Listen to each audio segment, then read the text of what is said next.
Woo! I'm here. I was doing. I ran all the way. I was doing dishes. Woo! Hi everyone. Welcome, welcome, welcome. I'm gonna go ahead and I'm gonna put the link to come join me today, if you feel so to do. I'll have you on for as long as I can. Of course, when I get up to 6, I'll have to start booting people. We'll start rotating it. Maybe whoever's been on there the longest, or if someone just wants to drop, just said hello or just ask their question, that's fine too. Very happy to do this. It's been a lot of fun doing these 6 streams. I did try to have a bonus guest on there. Tried to get someone got it right. Chuck Dixon. Chuck Dixon was one. I tried to get. He just didn't respond back, which I didn't think he would. Who else? Jeremy from Geeks and Gamers. I don't have his contact information, and I don't know how to get it. I mean, I'm not going to ask Ryan to talk to him for me. I'd want to do that. So, but I would have had him on if I could have gotten a hold of him, and he would have said yes. I don't know. He's a very busy guy. Who else was there? There were some board game people, but no one really cared about those people. But I cared. Trying to get some board game people on there, and one, I'm very shocked. He has less subscribers than me, and not that he should come be honored to be on my show. I guess he's just a recluse, because I know he checks my mail. I know he's seen it twice, and I really wanted him on because he has a unique point of view when it comes to board games, and it kind of matches up with mine. So anyway, well, it's not, Lance, it's not just people who love the EU, remember? It's not just people. I mean, I had 2 board game people on here who knew nothing about Star Wars. So, you know, and that's because Mad Max. I was also going to try to have Mad Max on too. And Mad Max knows nothing about the expanded universe either, but he does not want to come on. I've tried several times to get him on, but he's not coming on. He's nice about it. So it's like a polite no, but oh well. So let me go on, bring in our guest here. Well, they don't have to play board games either. They don't have to play board games either. Remember, Professor Geek is just getting into, if you remember my first guest, Professor Geek reads a little bit of EU. He's getting into the EU, but he's not full EU. So I brought him in, just other streamers. Heck, if I could get some of my favorite baseball channels on here, I would have. But all of them are up in the upper decks, and I know they wouldn't take the time. So let's get our first ones on here. Here he is, Evan. And there he is. I'm kidding. What's up, Matt? What's going on? Hello. And then Noah. Hey, man. Hi. I'm so happy to have you guys on. How's it going? It's going for me. Congratulations on 6K, Matt. I haven't congratulated you formally yet, but thank congratulations. you. I know you've had it for probably, a month now? Because it happened in March, but it happened right during EU March Madness, and I had 0 time to do anything but cover the March Madness. And so I said, well, I'll kick that can down the road to April. Because I think I even said, I don't know what I'll do, but I'll do something. I think I even posted like a little video of my little girl singing, which was hilarious. It's my wife's favorite video. And so then I thought, well, why don't I do streams and get other people on there? Because at first I had 4 of the 6 people already locked or said they were locked in to go. And one dropped, and then I got another one to replace him. And then, of course, the other 2, I thought, I have a list of 9 people, 9 other channels that were bigger than me, true, but all but one were bigger than me. And I said, well, maybe they'd want to come on, though, because some of them I've had on podcasts before, and I thought, well, maybe they'd come on again, but I didn't get responses from them, so maybe a busy month or whatever. So, Michael, I don't know how long I'm going to be on, but I'd love to have you join. Noah, how have you been, man? Oh yeah, I'm okay. It's all right here. It's been a while. Oh yeah, definitely. I see you on other channels though. Yeah. I mean, we did talk about that we wanted to do a discussion about Dawn of the Jedi. Yeah. We might need to do it at some point. Yeah, there's something, and although I haven't gotten to this yet, I'm thinking back over it. John Ostrander, let's talk about just for a little bit, touch on it. It's not his fault that the comic book just didn't achieve anything. I mean, it gave us a hook. How do you pronounce the name? Rakatan? Yeah, if you talk about the species Rakatans, yeah. Okay. Them losing the Force and losing their power was something interesting, but yet we never got to see what became of that. And it's not his fault. EU got canceled. Right. And the thing is with that whole Dawn of the Jedi stuff, really fast. I actually recently got the trade paperback originally of Force War about a month ago. But the thing is, that story just seems to really wrap up very quickly. Yeah. Hold on just a minute. Jack, I didn't like the novel, and I think that's what Noah's talking about. Oh, yeah, specifically the novel. He's talking about the novel that I didn't like, which was, well, I think it was called Dawn of the Jedi, wasn't it? No, it was called Into the Void. Into the Void. By Tim Laban, right? Thank you. I have another guest here. Hey, man, long time no talk. Oh, that's a lie. I just spoke to this man. Hey, Bernardo. What's up? But Bernardo knows a special vintage game I just got into my collection yesterday. What'd you get? So pumped to hear you're excited. I know. Dream Foam. My wife used to play as a kid. I've been trying to get it. The game's way too expensive online. Dream Phone? Yeah, and I tried trading for it with some decent vintage games, Bernard. I don't know if you know, but I tried to give away Curse the Idol. But couldn't get any takers on it. Well, then I finally got a copy. My wife's really excited. When her sister comes in this weekend, they'll probably sit and play it. So that honestly, that was from what, 91? It looks like I've seen this thing before, and I don't know where. But it looks very familiar to me. I don't know if it was still in, a thing back in the early 2000s, but I don't know. I just remember seeing just vivid stuff from old KB toys and Toys R Us stuff. Just always flood my memory. Exactly. And Noah, Jack echoes my thoughts. Oh, I'm sorry. Here comes the real holocron keeper on the channel.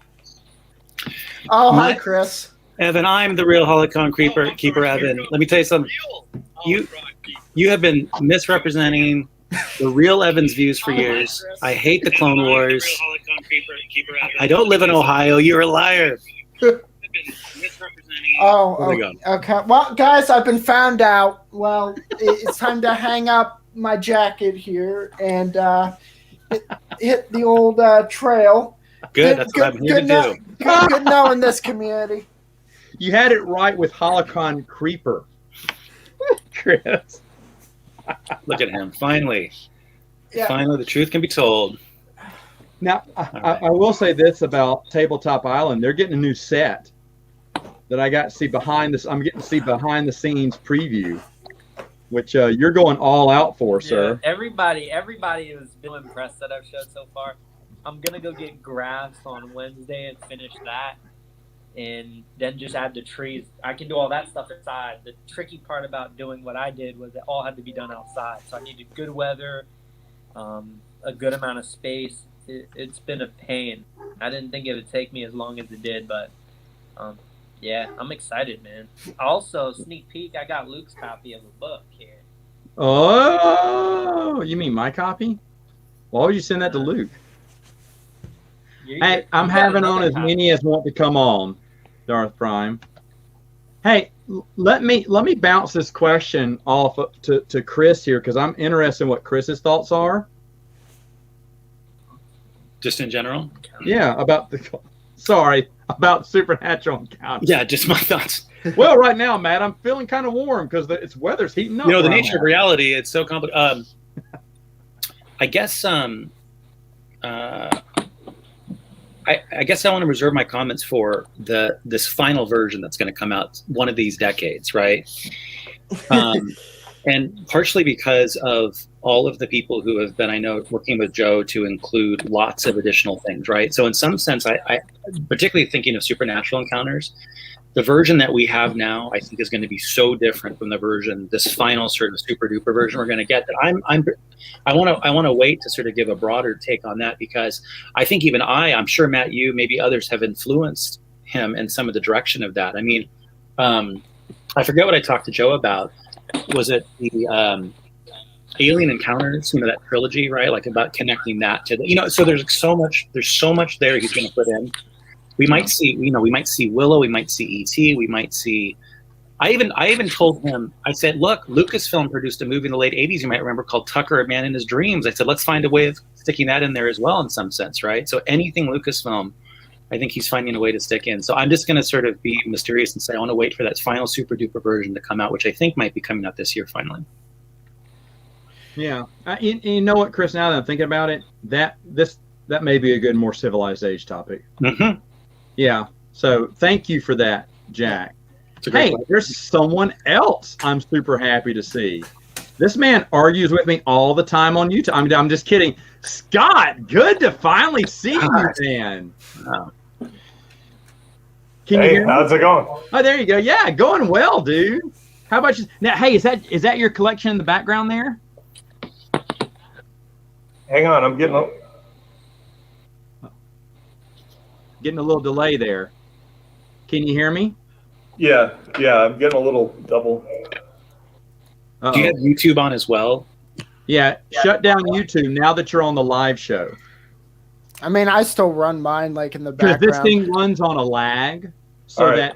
that whenever Evan or Noah cuss, I can bleep it out later.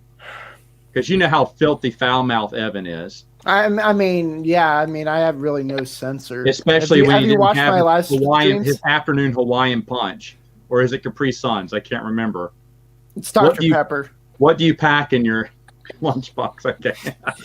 I pack a can of Dr. Pepper. There you go. I was the cool kid. I brought Pop to school. I'll ask the cool kid, sure. Bernardo, what do you bring in your lunchbox? What do I bring in my lunchbox?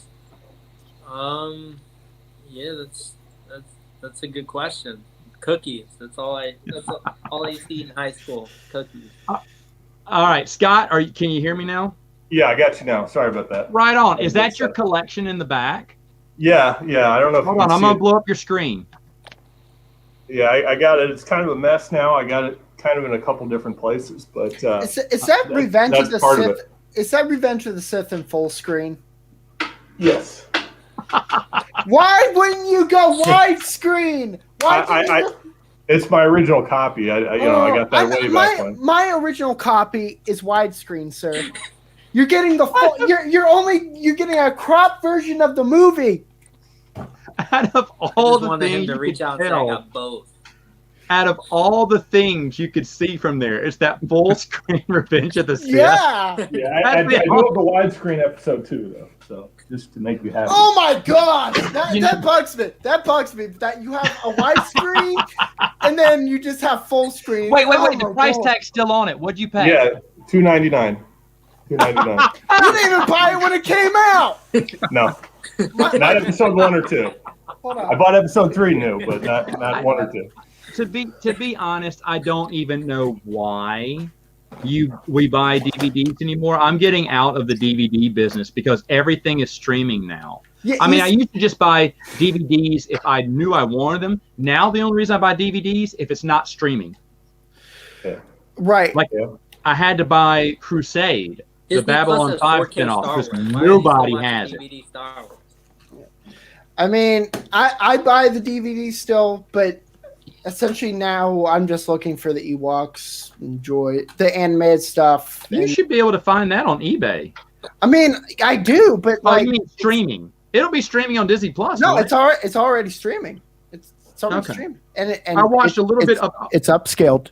Yeah, there's the. Yeah, I need to get those still. Like now, true story. So I turned on the first movie, Caravan of Courage, for the girls. They both sat in my lap, watched the first hour until we had to get up and go somewhere. But they were hooked. They were hooked on Ewoks. It's going to be a dude. good life. By the way, everyone, they just turned 2 yesterday. 2 years old. I know. So that means, Chris, what is the? No, you had yours. When did you have yours? 6 months later. It's probably almost been what? They just turned 16 months. Yeah. Okay. I think me and Chris were talking, like slightly after they were born, right, Chris? Probably about my kids. Yeah. Yeah, I feel so bad, but I remember being in the delivery room because it was a long delivery, and I remember, like I was on Twitter fighting with people about. Oh God! I remember fighting with people about whether Revan being introduced into some sort of like footnote meant he was canon now, and I mean I'm just like, and the whole time I'm like I'll help you out in a second. There's people who are wrong on the internet. Hold on, but yeah, I was online all the time, but. This is, by the way, Matt, I know this is your stream, but I'm so excited. There's tons of people here I haven't ever been on a stream with, including Scott. This is so great. I know. I'm excited, too. Yeah. We've never had Scott. And Quality, too, and Table. I've seen you and Matt on a number of streams, so it's really neat to... Well, I am happy to see Quality back on. Yeah. Yeah, it's finally. Been a while. And Chris, since we are finally directly talking, I know you're a big collector, so I have my German exclusive comic collection, which you might want to get. I mean, wait, I think I can turn the camera. It's split up right now, but you can see they form one big picture. Oh, yeah. No, you know what that picture was? That's amazing. That picture, really actually, nice. what they used there, that was from Hasbro's 30th anniversary collection that they used for the Coin album, here in the States at least. Oh, right. Well, and Noah, you turned me on to those things, and I guess they're technically non-canon within the EU, but those things, I guess, from the 90s, the German sort of, what would you call them, sort of summaries of the main storyline? Yeah, there's like 4, right? the pocket mini books. Yeah, those are fun. Yeah, I just translated some chapters out of this one with new material. Oh, cool. So little chronologies. That's great. That's great. Published in 1997. And some of them have, I don't know that they introduce anything new per se, but they definitely come from a sort of a different point of view, right? Definitely. Yeah. Like this one with Luke and Leia. It has an entire chapter told from Obi-Wan Kenobi's POV, how he brings Luke to Tatooine to his brother Owen. Nice. Nice. That's weird. I'm kind of curious on how that's aged in the decades since then. Also, is that I don't know if that's a calendar or a poster or a picture back there of a steam locomotive. That's a calendar. Okay. Another rail fan I see here in the chat. So, Scott, let me ask you all the generic questions we ask of everyone. Sure. Do you have a favorite EU novel? I have a favorite. It's not objectively the best, but me and Chris, I think, actually have the same one, which is Yoda Dark Rendezvous. Oh, yes! No! You are just sucking up to Chris now. I can't allow this. No, I think that's when I first met him in the chat. Yeah. People were asking, like, what's your favorite EU novel? And I said Yoda Dark Rendezvous, and he's like, yeah, right on. So. That's great. You know what's funny, Matt? Scott and I realized, so we kind of connected, I think probably, Matt, on your stream, a couple years ago, whatever it was. But we realized after the fact that we sort of knew of one another from years ago in one of those Facebook groups. We both basically got kicked out the same day because we were doing like the impossible thing of saying, look, whatever we think about the Clone Wars, it's canon, get over it. We got called like traitors and trolls and spies. And I was there. Day. I was there as well. It was Evan kicking you out. That was no. Because he came laughing to me about kicking out 2 people. Here's the thing. I left before they could kick me out of that group. And for some reason... See, this is the cool thing. I can just mute him. Somehow something... Okay, thank you. Somehow something got started where I got kicked out of that group, apparently, and I never did. So I left... Just for, I literally talk Clone Wars, and then all of a sudden it's like, you can't say that here, yada, yada. It's like, okay, well, then I'll see. I mean, it's just perfect. It's as valid in here as it is elsewhere. So it's like, I'm out. So, Scott, my next question, which is probably something you already answered, is there a book or comic book series you love that not many people do? Because me being a Kevin J. Anderson fan, I can relate. I'm really partial to the Junior Jedi Knights books because I read those when I was really young. I actually prefer those to the Young Jedi Knights books, the ones with Anakin Solo. Wow. Okay. So I'm really big on those, where I don't think most people think that that's very special. But did you read those growing up? Yeah, I read those growing up. I actually started with the Jedi Prince series. I think it was like a school book fair or something, like 3rd grade. Like I started super young. That is awesome. Yeah. Those are some of my favorite reviews ever. Come here. No, let Sissy in. Someone wants to say hello on the stream. Oh, they're going to bed. Say hi. Hello. Say hi. Come on, Piper. You can get up here. Say hello. Say hello, Pumpkins. Oh. Say hello. Say I'm 2 years old. Say 2 or 5. Wow. Wait, they're 2 already? 2. All grown up. Yeah, they turned 2 yesterday. Can you sing? Happy birthday. Can you say Ewok? Yeah. That's what I'm talking about. Someone gets candy when they go to bed tonight. Okay. Hey. Big kiss. Big kiss. Ooh. Okay. Okay. Hey. Big kiss. Come here. Ooh. Give me a kiss. Give me a kiss. Okay. Bye-bye. Say night-night. Night. Oh, boink. All right. So, okay. Oh, hold on. I have my next person coming in. Who's coming out? No, the big one's not going. You can take If y'all want to talk Star Wars, I'll be in the chat. Okay, Bernardo. Thank you, sir. Thank you for coming on. We're just bullies. We just kicked the tabletop guy out. I feel so I know the tabletop guy. I love what happens Bernardo. when you bring all the EU people in? I've been talking to him though. Look at that. jeez. Dylan, get out of here, man. I'll be honest, Leave. Dylan. I'll be honest. I sent Chris. Chris, was it this weekend? I sent you that text. Yeah. I said, man, have you seen this cover that Dylan is popping out? I mean, statistics and everything. I know.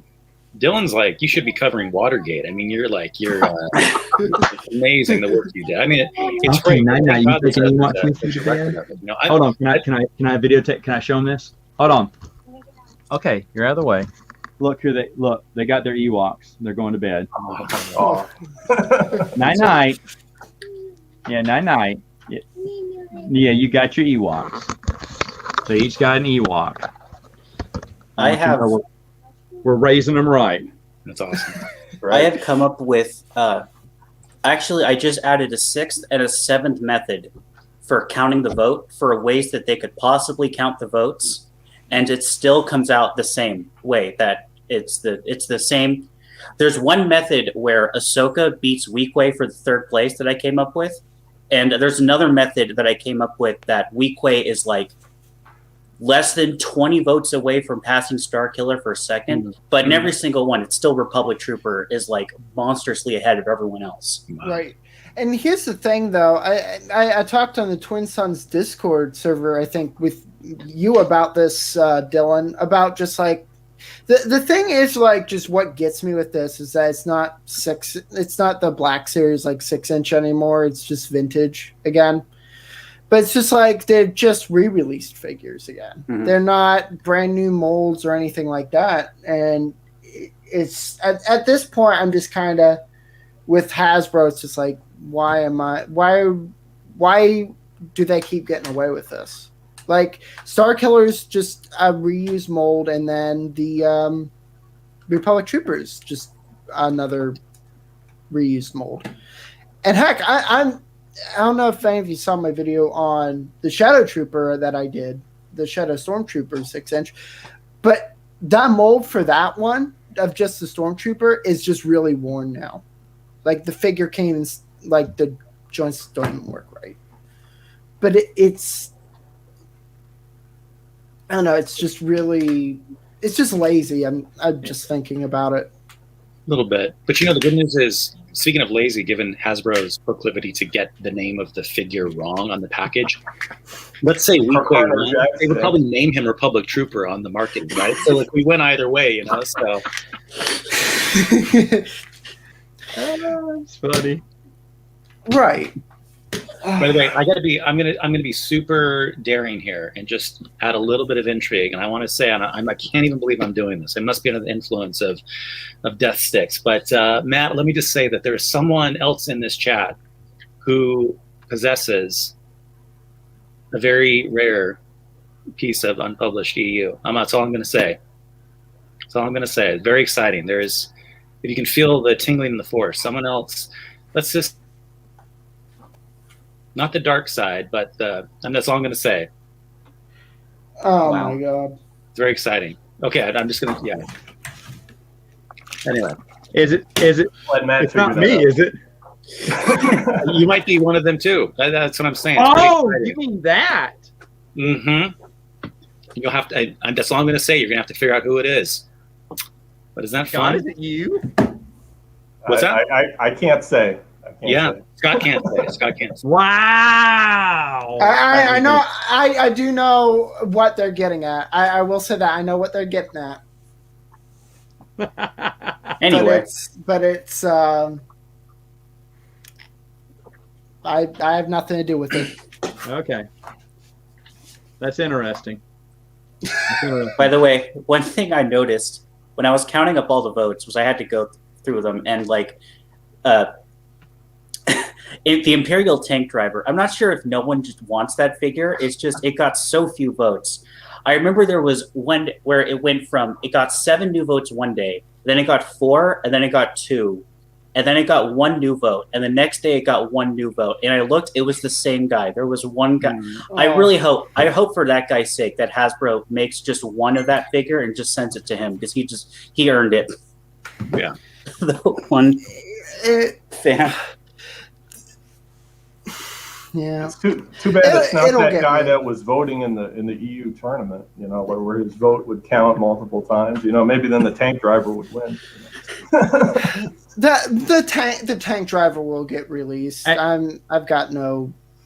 Hey Sam, I'll be honest. Dylan hounded me on it earlier this year. I just haven't gotten around to it. Yeah, we didn't do it, and now Bellinger's hurt.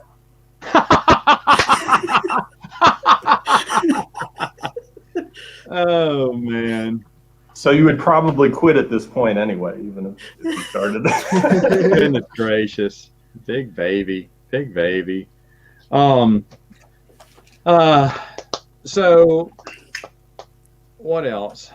Can I just say, one reason why I'm excited to be on this, because you've done a round of these. Is this your last one, Matt? This is my last of the 6K. Yes. Well, I'm glad to be on this one because I thought it was cool to sort of see over the last couple of weeks, however long we're doing this, people from your whole 6,000 and from the last however many years you've been doing this, kind of a nice sample, right? And I was trying to go back and figure out when I started subbing to your channel, and the best I can remember is that it was the Dark Path of Disney, whatever it was, like late 2014 or early 2015. But I think, Dylan, you must have been one of the, because you remember, right? Weren't you one of like the first 100 or something? I think you told me once. I subscribed to Matt in August of 2014. So, do you remember that? I don't remember the amount. I remember it was still in the double. I think it was 100. I was still within the 100 because I remember being there for 100 subscribers. The only thing I remember, and this doesn't sound even that impressive, although you started growing pretty fast, Matt, around that time, was I remember there was going to be this big thing, like you were trying to sweeten the pot for 1,000 subs. And I remember the big gift, right, was, didn't you do a video where it was like the behind the scenes of your collection? Which I think now is public, but I think for a while I definitely had that bookmarked, to like figure actually missing. Yeah, I did it behind the scenes. Megan took the camera. And I remember I just went and just kind of showed everyone how I stack things, because that was a question I was getting a lot, and I was like, well, let me go ahead and do that one. I remember, I already said this earlier on the stream, because by the way, it was Chris's idea about a Monarch's Nest reunion. Right. That was your idea. I was like, man, I'm struggling on. A lot of people are not accepting, and I'm just kind of wild. And because I needed 2 spots filled and I couldn't get them. He said, well, have you thought about Minax? And I was like, oh, that's a perfect idea. Because Tristan, like I said, was one of the first ones to catch on, because that was the first time I'd ever heard my name spoken on someone else's channel. And I was like blown away. I was like, how did you know about me? Because I was like, I didn't know I really didn't know anyone was watching, because I didn't post that often. I post some joke videos. I did some board game reviews, just jokingly too. I did a bunch of little stuff like that. And then when Disney got bought, I did a reaction. And then I kept hearing all this garbage about the EU, just lies of people just acting like it was fact. And I was like, that is so untrue. And no one on YouTube was countering what these people, these liars, these people who did not even know anything about. They say the extended universe. Oh, please. The big one, the biggest one back then was Explained, right? Well, I don't. There was just a bunch of people who were talking about that they know the EU, but they obviously only knew the Thrawn trilogy, and that was it. And they guessed or went off word of mouth, and they were just spouting all these, like it was all contradictory. Skippy the Jedi droid. One book, Skippy the Jedi droid, was canon. And I was like, no, none of this is true. It was, George Lucas never read it. No, what are you talking about? And I was like, oh my gosh, no one's read these articles. No one's listened to Lucasfilm for years saying it was canon. I said, you know what? I'm just going to do a video. So I did one. I was like, well, I got some more stuff to say. So I did one more. And then I thought, well, come on. Everything has to have a trilogy, right? And so I swept up all the little endpoints I didn't cover the first 2 videos and did the third one. And to be honest, I was done. I was done after that. I was like, all right, that's all I got to say, That sounds a lot like my Clone Wars Debunked. Like I did that in 3 parts. And however, unlike yours, mine is received rather negatively by the community. Your videos, by the way, Matt, are why the quotes document exists. Because I used to get into arguments with people, and they would say, "This is," and it's like, and then I'd send them your videos, and then I get, "Oh, I don't want to watch like a 10-minute video." Mm-hmm. So then I just took every single quote you had, and I wrote them all down, and then I looked to make sure if they actually happened, so I could actually like properly cite them. And it's funny because when I did that, I realized the old StarWars.com posts; those are all gone. So a lot of those old StarWars.com things, the originals of them are gone. But there is an archive of them that is up. And it's from this website from this guy who is what we would classify as like an EU hater, but he also doesn't like the Star Trek expanded universe. So he has this website where he has this website where he like chronicles all, like he like wrote down all like the quotes to support both sides of the argument for both both things. And to this day, that is the only site that has those old StarWars.com quotes still archived. Yeah, I felt bad because after quoting the forum, and I didn't know how to show you because I was on my computer reading them. I thought they were going to be up there forever. Even when StarWars.com was getting, I said, well, the forums are big. They're going to keep those. And they got rid of everything. I was like, because that was like half my quotes right there was people in the, Lucasfilm employees in the forum talking about it being canon. And I was like, well, now I have nothing to back it up. But then Dylan found that article where the guy was grabbing the same quotes I did, but then he was doing the counter argument that even though they said all this, it's still not, I never read it. I'm sorry, Dylan, I never read it. Well, it's a lot. Yeah, I remember you sent me a link a long time ago. I was like, oh geez, this thing's way too long to read. And I just went to the website, and their most recent post is from 2018, discovering the Trek community, the continuity. Yeah, so he's a Trekkie, but he was never and he had a slant against the EU, regardless of, he would cherry pick the quotes a little bit because I think he did the Starcom quote, or what was that? What was that issue? Starlog. Starlog quote, which no one says the rest of the quote. No one says the rest of the quote from Leland Cheese. Yeah. So, like, here's the thing with a lot of that stuff is that, a lot of people will always kind of, like, take something out of context and just spin it. That's always going to happen, especially with quotes and everything. One thing I have seen, which I found very confusing, you remember the comic adaptation of Splinter of the Mind's Eye? Mm-hmm. because I saw people taking this picture of Luke punching Leia out of context, which I just don't get. Yeah. Expanded Universe Luke was a woman beater.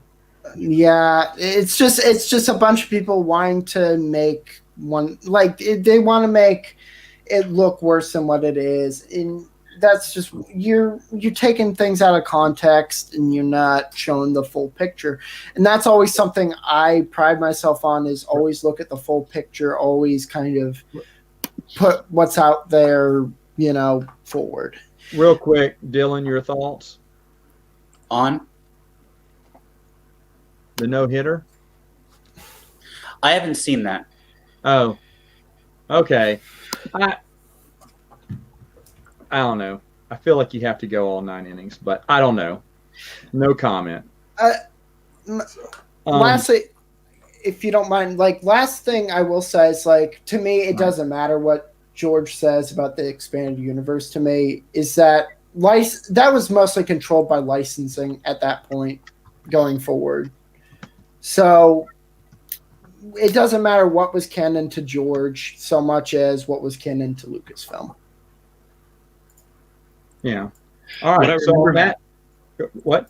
I was just going to say, at the time, what I remember is, because there were so few videos about the EU, I actually remember seeing, this was a lot of videos just from general fan channels about the decanonization announcement. And one thing I remember was, so I found your video, but then I found a lot of those other videos with you commenting, and which was always kind of helpful, because it was another way, I think, for people to find you. But the thing, see, I didn't encounter a lot of the haters in that early period. What I saw that you were commenting on often was people who just thought it was inevitable. So why fight it? And that's what you seem to actually be doing even a better job of sort of trying to tell people, look, if you like it, hold on to it, right? And so I think that's what, at least I found pretty inspiring.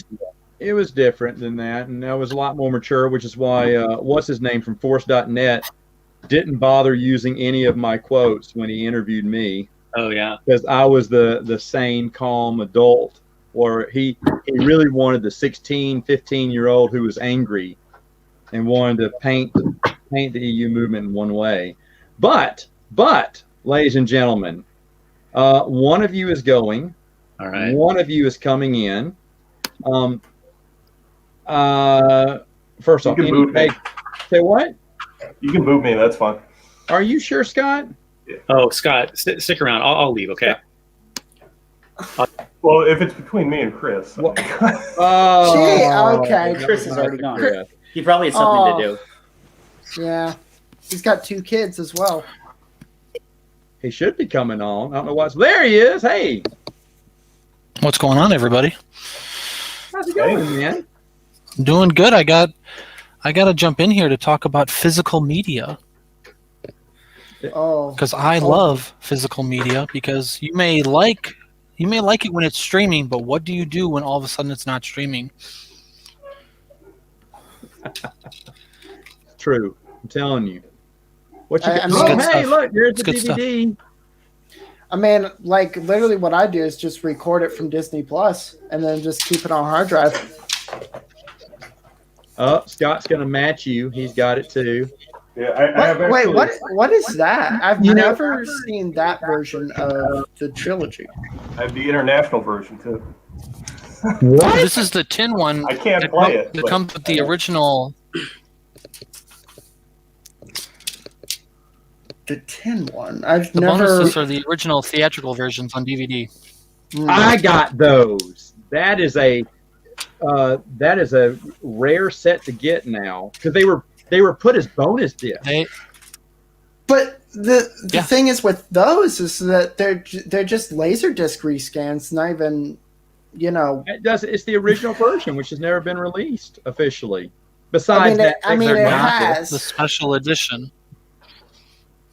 Yeah. As long as they're not special edition, I'm happy. There you go. So true story about those Ewok movies.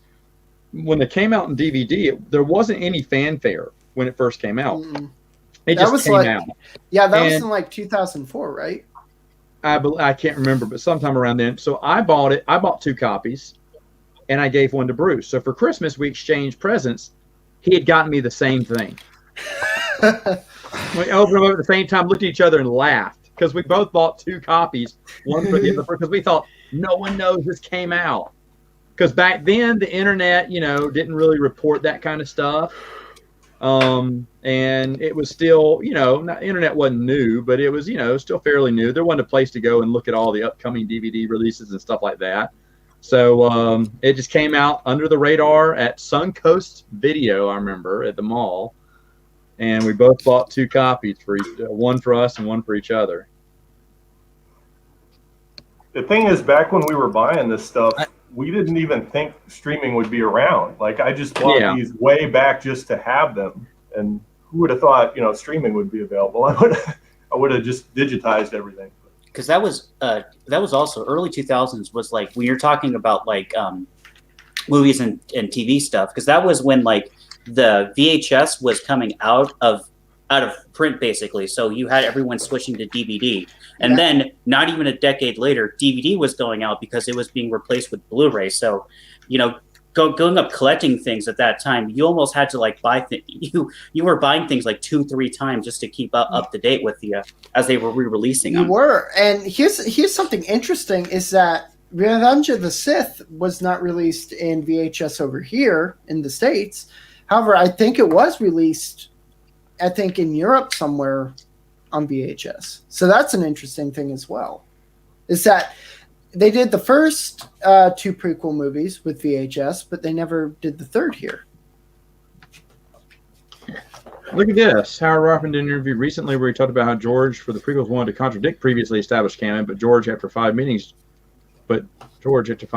George would relent. There you go. I still have my episode 1 VHS. That is true. I think that was the last one to come out in VHS, right? No. Attack of the Clones came out in VHS. Really? Yep. I've ran across it a few times. One at a yard sale.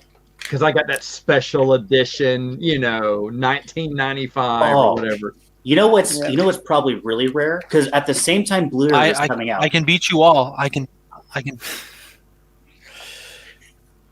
was going to say, I can beat you all because I have a military advanced copy of episode 1. Ooh. So I got to watch it on VHS about a month or 2 before any one of my friends were. Wow. I'll have to dig it out for next time. Wow. So if you remember, again, like late 2000s, early 2010s, there was a competitor to Blu-ray, HD DVD. Yeah. And I wonder now if how much stuff ever got released in HD DVD and if that stuff is still out there. It was literally like a handful. I remember looking because this we have a bargain box, all right? So they had an HD DVD player there one time. I'm like, what the heck is this dumb thing? And so I looked it up, and this was like back in 2014, 2013. So by that time, it was like already obscure. All right. So it didn't last long. But it's like, it was like only a handful of things that came out because Blu-ray came along, did it a lot efficiently and a lot better than what they were doing. Let me talk to our 2 newest editions. And no, I want you to answer this question too, actually, now that I think about it. Okay. What piece of Star Wars are you happy to have? Are you most proud to have in your collection? Oh my God! You have a lot of things there. What would be your answer? He's got to think about it. What would you say, Michael? What? I have to think about it as well. I love watching the original versions. Yeah, and not having to watch the special editions. That's nice. Scott, I see you looking back at your collection. You got an answer? I think those those choose your own adventure style. I think it's Jedi Bounty and Jedi Dawn. Yeah. Oh, where they steal the Death Star plans. Those I was happy to get those. I got some somewhere. I can't find them, but they're in really good condition. I'm happy to have them. Are they the separate ones? Yeah, the separate ones. Oh, see, I got the 2-in-1 novel because that's the only thing I could find back in the day. I specifically wanted both covers, so I made sure to get each of them separately. I didn't ask Dylan, but he's going to answer anyway. This is going to look weird because it's just the Raiders Companion. But at Celebration Anaheim in 2015, I tracked down Leland Shee and Pablo Hidalgo. I got it signed by them, so I'd have to say this. Despite what Hold on. more recent Pablo. Yeah, I was about to say, why haven't you scribbled out Hidalgo's name from that dumb thing yet? Well, he still wrote it. Like, right, but it's not that good of a reference book. I'm of the opinion that you can separate the art from the artist. Why didn't you have Leland Shee sign it as Free the Chi? Leland Shee. Hold on, I have to dig out a few things. Okay, here. Noah, what's yours? Okay, the thing in my collection I'm probably most proud of, like to have it, it's probably Jedi Prince. Like, really? That's awesome. Yeah, because it was hard to get, actually, because I found 2 of them here in Germany, and the other 4 I had to, ship from Texas. Wow. Yeah, I actually read those right after the Thrawn trilogy. I think that was the second thing I read, because after the Thrawn trilogy came out, me, like every Star Wars fan back then, was just hungry for anything. Now, I was 13, and so when I saw Jedi Prince, and the novels looked great. I mean, they were all out by then, and they looked great. And I bought all 6 at whatever bookstore I was at. And I read them, and I thought, well, this is interesting, and it takes place before Timothy Zahn's trilogy, and it shows how they got together. Okay. And then Courtier Princess Leia came out. I was like, uh-oh. But then, of course, later on in the forums, they said, no, they can still match up, because the author said they weren't going to walk down that. They weren't going to exchange vows right then and there. There was the 7th, 8th, and 9th book, I think, planned where they were going to be busted up. Yeah. So you know what's funny about that is that I hear arguing on all the time on like comment sections. Is it C canon? Is it S canon? It's freaking C canon now, because I think Spin declassified a few years ago an article on the StarWars.com page, essentially made all that stuff elevate it back up to C canon. Yeah. Gloves of Darth Vader. That was the first book I ever read. I think it was like 8 or 9 years old back then. But those Drew Struzan covers, man, those are great. Some of his best work. Yeah. Now, you talk about Howard Rothman's wrote that George never wanted to be beholden to anyone else's, and he always held fast that was what was going to happen, because he could always rewrite it, and he did. If you think about it, the Clone Wars and stuff. His idea that he had with Timothy Zahn, he went back and changed. Because, and I'll be honest, as a creator, if you're going to come back to your work, it's going to be your work. You're not going to be beholden to someone else who piggybacked off your ideas. I get that, and that's fair. But he never called anything canon. That's the thing that people kept saying. George Lucas never considered it canon. No, he never said the word canon at all. Well, they didn't. There's a few quotes from this from them that they preferred I think one of the quotes is, "We prefer continuity because it sounds better to say we maintain the continuity of the universe than we maintain the canon." You'll notice they're noticing how they talked back then. They used canon continuity interchangeably, but they preferred continuity because it made more sense with how they were talking about it. They also George separated a lot though with using 2 different universes as well. He said, like, you have you have the universe of the movies, and then you have the universe of the books and not like the comics, novels, everything. But to answer your question, Matt, with what in my collection, because I don't think you've ever asked me that question. No, before. This is your last question, because someone's coming in and you've been here the longest. Okay, fine. So answer it. Okay, I have 2 things. No, okay, get ready. Hear me out on this one. All right, go. So I actually have 2 things, but this one is special because I actually found this about a month ago now at a comic book store for $10, and I open it up, and what do we see in here? Is that Jan Dursema? You autographed it yourself? No, I opened it up, and inside it had her signature. I'm just like, okay, $10, and I just got this. I just stole this from someone. But this one is a little bit more rare out there right now. I think they're out of print now completely. I know that either they found extras at Dreams and Vision, or they did a quick other run of it. But this thing is just a bunch of web comics that they did back in like 2009 during the TV show. Yeah, that came out during Celebration, right? It was a Celebration exclusive, but they later sold it on their site, like the remaining copies, and then it was sold out for a long time. And I think last year around this time, it came back in stock, and I'm just like, I'm grabbing this. So I grabbed it, and good luck to anyone trying to find this nowadays, brand new or what, at a decent price. Evan, I'm curious, is yours first edition? Does yours say first edition even though you got yours later? I don't know.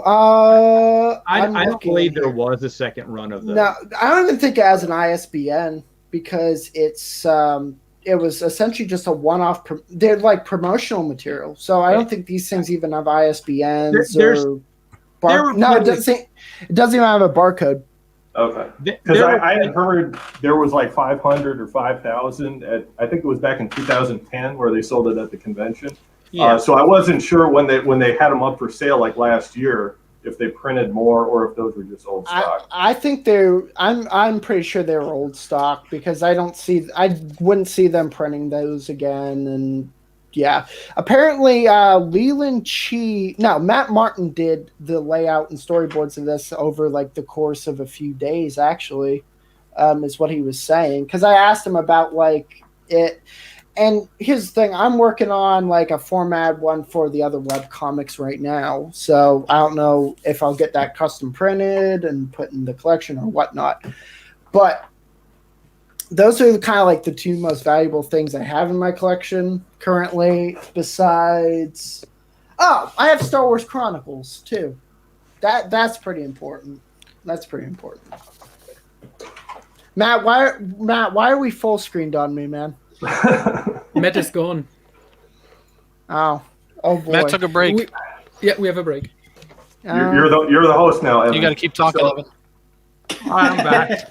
Okay. All right. Okay. Bye, Evan. Hey, thanks for coming on, brother. Of course. Hey, congratulations again on 6K, and everyone here, have a great night.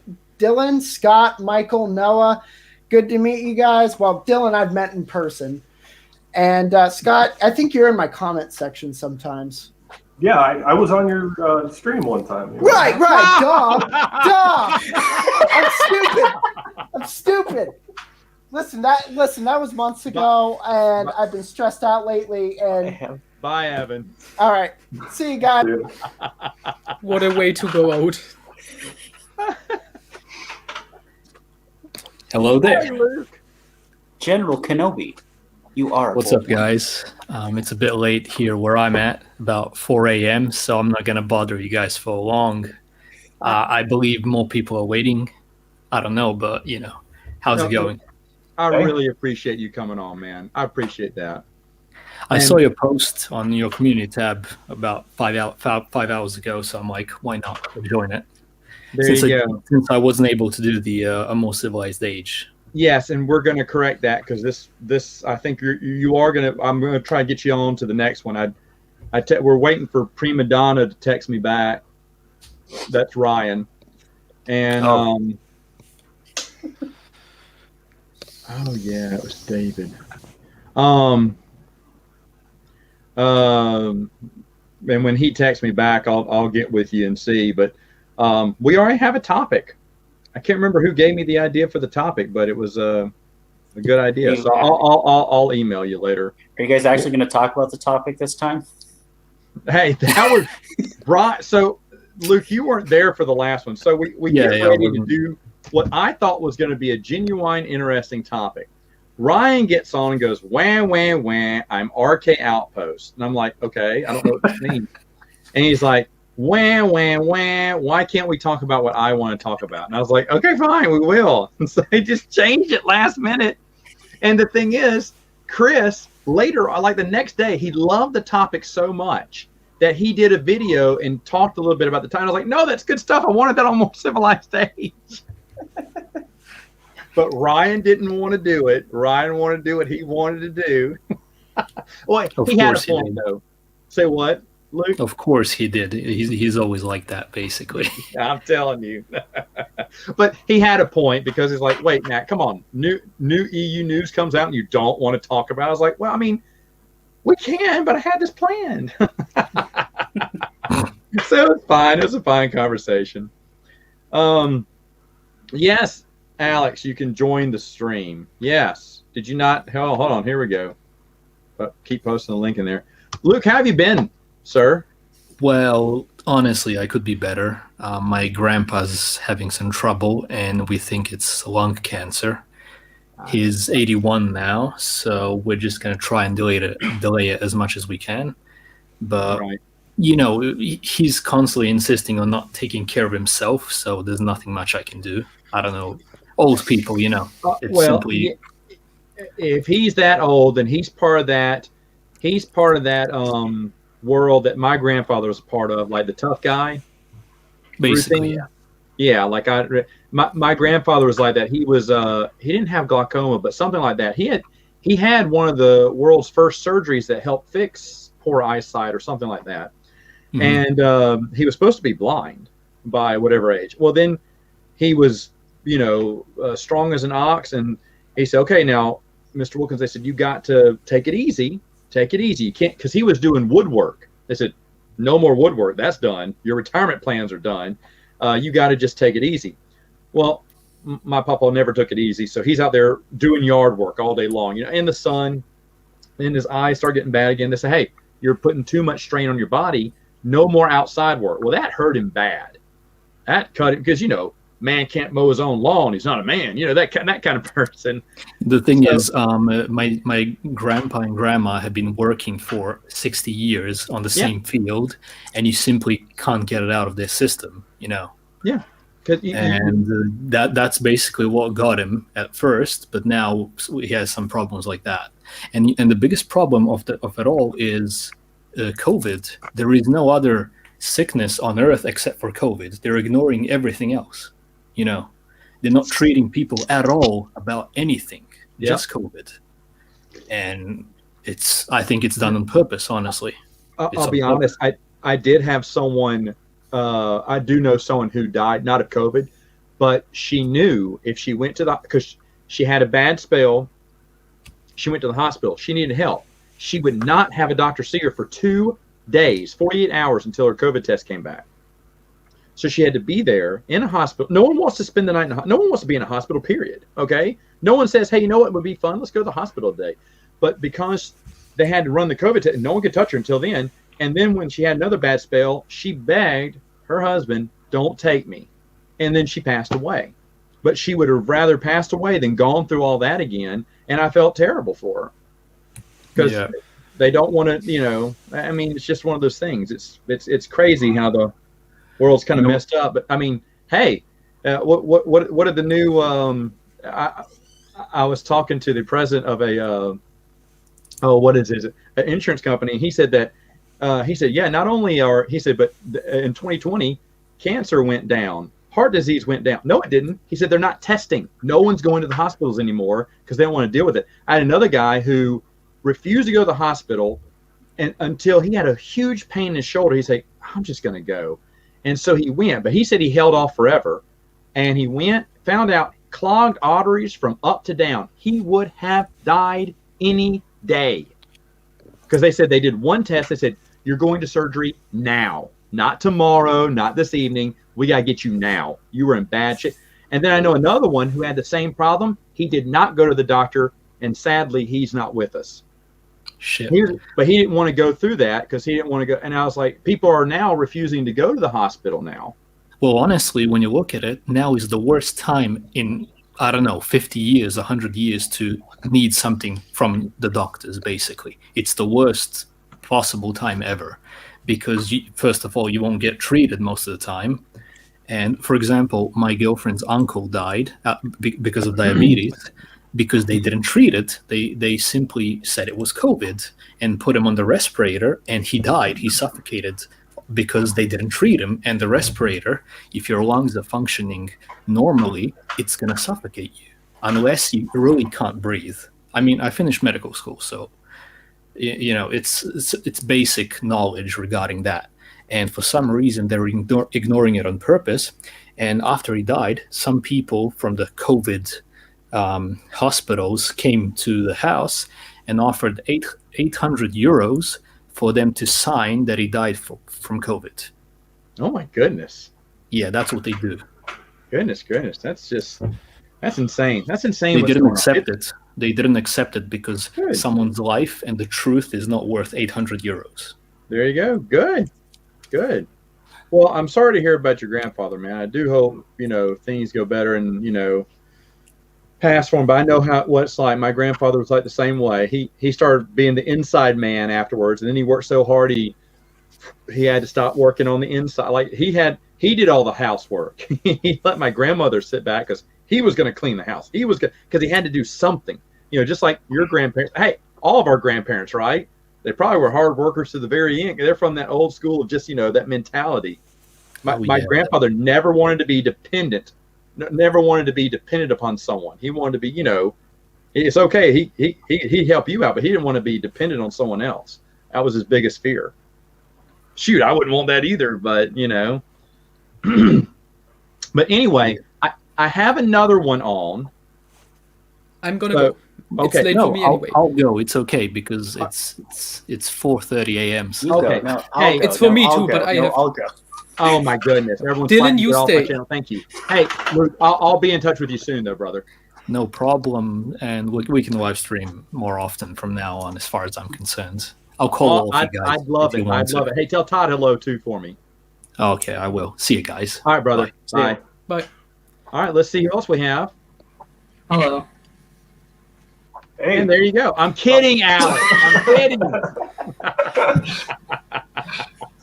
Hey, Alex. Hi, how are you? I'm excellent.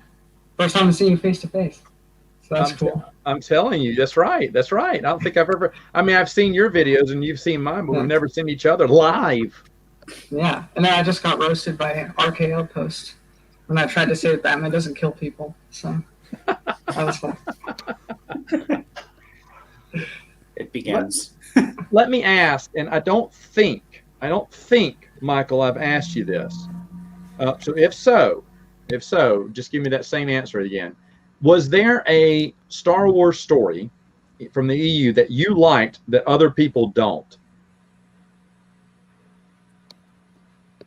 I love reading Children of the Jedi. That's right, I forgot. I love that book. Yeah. I thought it was here, Jedi. Here, I got mail today. Oh, no. I hit the wrong person. Sorry, Alex. Is that the hardcover? Oh, let's see it. Oh, look at that. Yeah, I got three hardcovers today. Planet Twilight. Oh, he froze. Hold on, I'm gonna let him back on. There he is. Hold on, you froze for a minute, Michael. Can you put that back up? New Rebellion. Yep.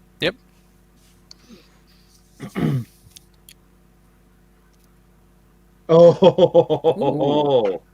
That's a 3-in-1, right? Yeah, that's the old school omnibus copy. Nice. The Callistia trilogy, Children of the Jedi, I enjoyed thoroughly. Darksaber is one of Kevin J. Anderson's best. And then I will give it to people. It's been a while since I've read Planet of Twilight, but I remember thinking I didn't like it as much as the previous. Come on, a hut with a lightsaber? Planet of Twilight is, I think, the Star Wars book I remember the least about. And I read it less than 10 years ago. I thought it was a weak idea. It has one of the biggest surprises. Well, it has one of the biggest surprises in the end. Well, yeah, I don't know if, yeah, no, that's true. It was neat.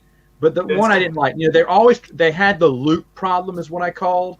They had an idea that Luke was so powerful. How do we get, and Children of the Jedi did it great. They just wore him down. He was just worn down throughout the entire novel, which I enjoyed. He was using the Force so much, he was just getting burned out.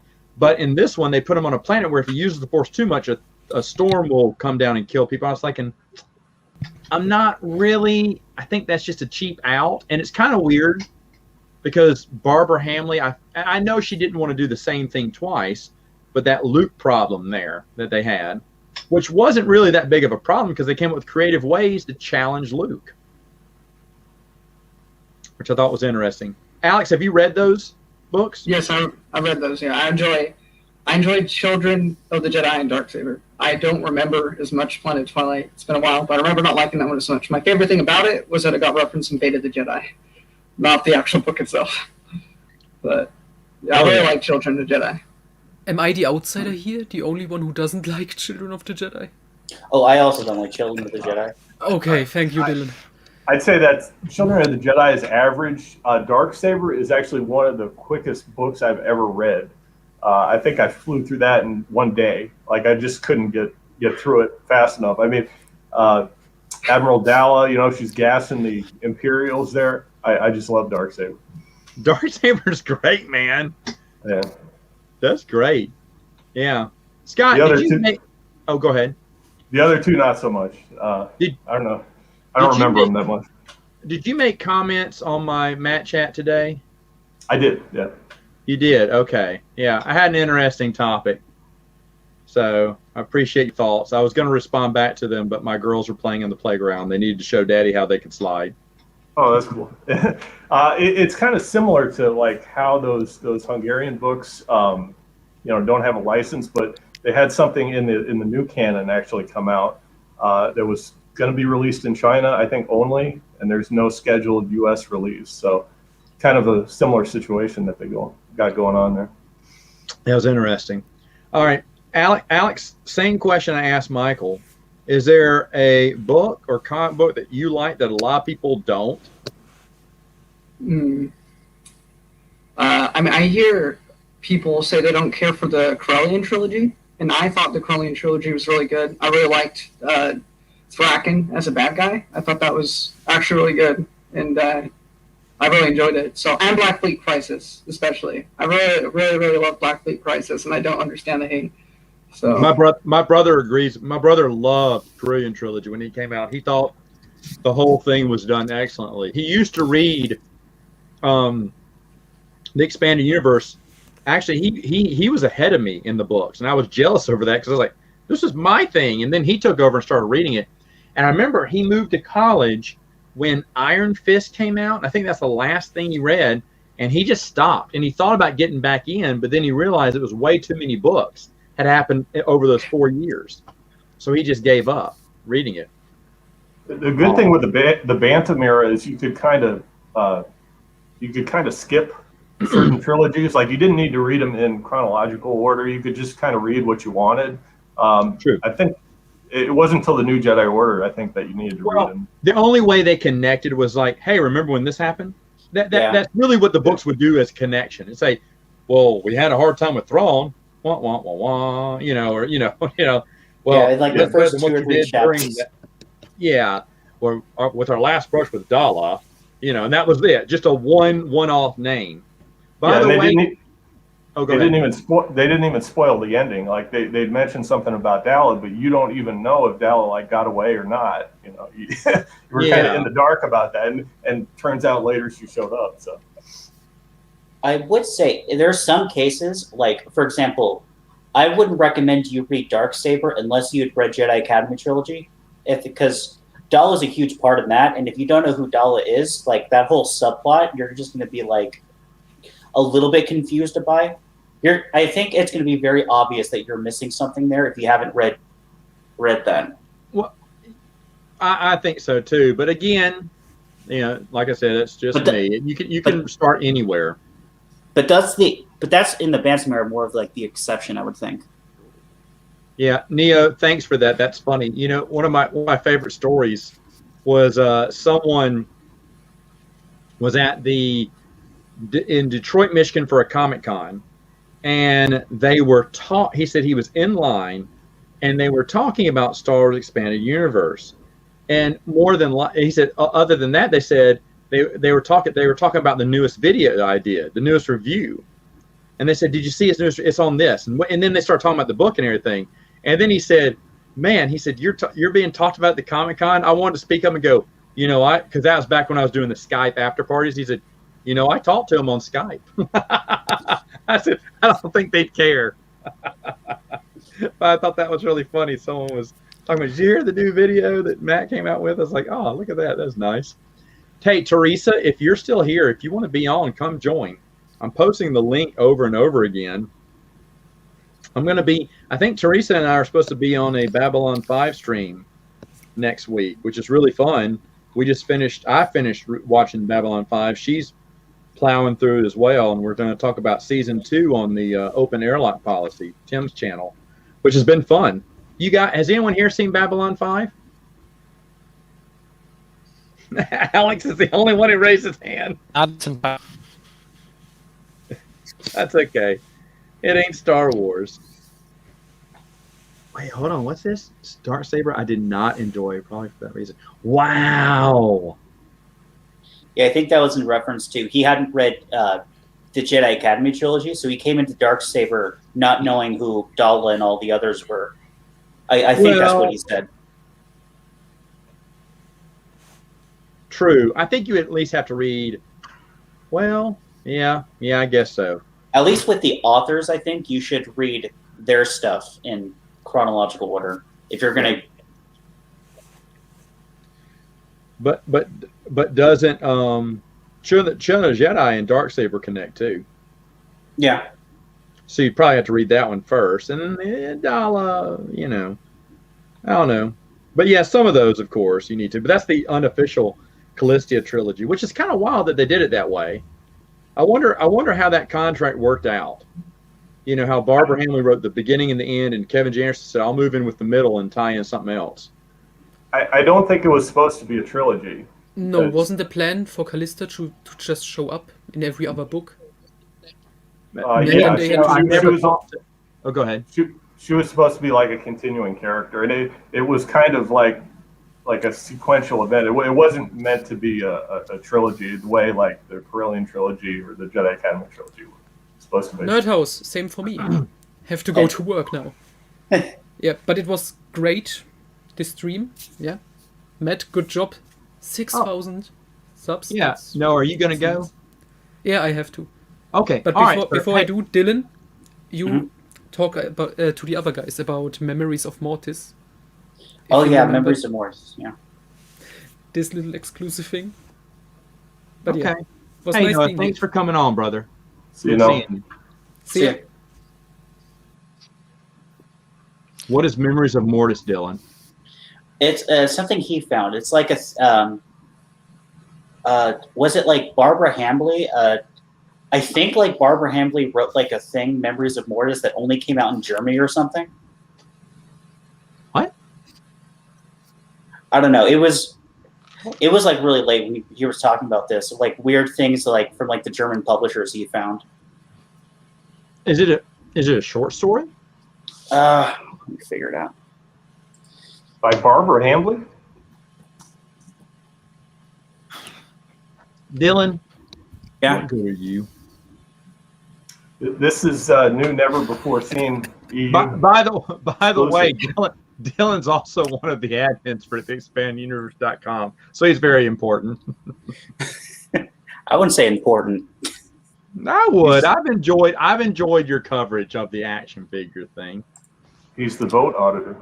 Man, he is. I text Chris this weekend. I said, "Have you been watching what Dylan's putting up, man? That is crazy. Statistics, numbers, breakdowns." That was like, because I found it. The thing with that was on Facebook. It was relatively simple to get to Facebook comments because even though you can still sort by newest comments, which actually just show up all instead of like the most relevant. It's like an extra click, but you can go. But the Instagram comments, if you go on Instagram and try to get the comments out, it only loads 10 to 12 comments at a time. And then you have to scroll down, click load more comments, and then it'll load another 10 to 12 comments. And by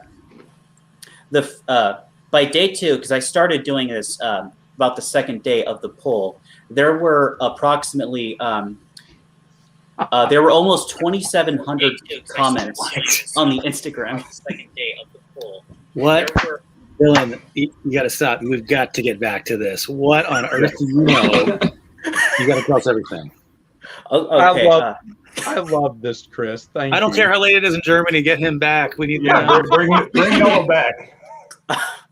What is? I think he sent it to me.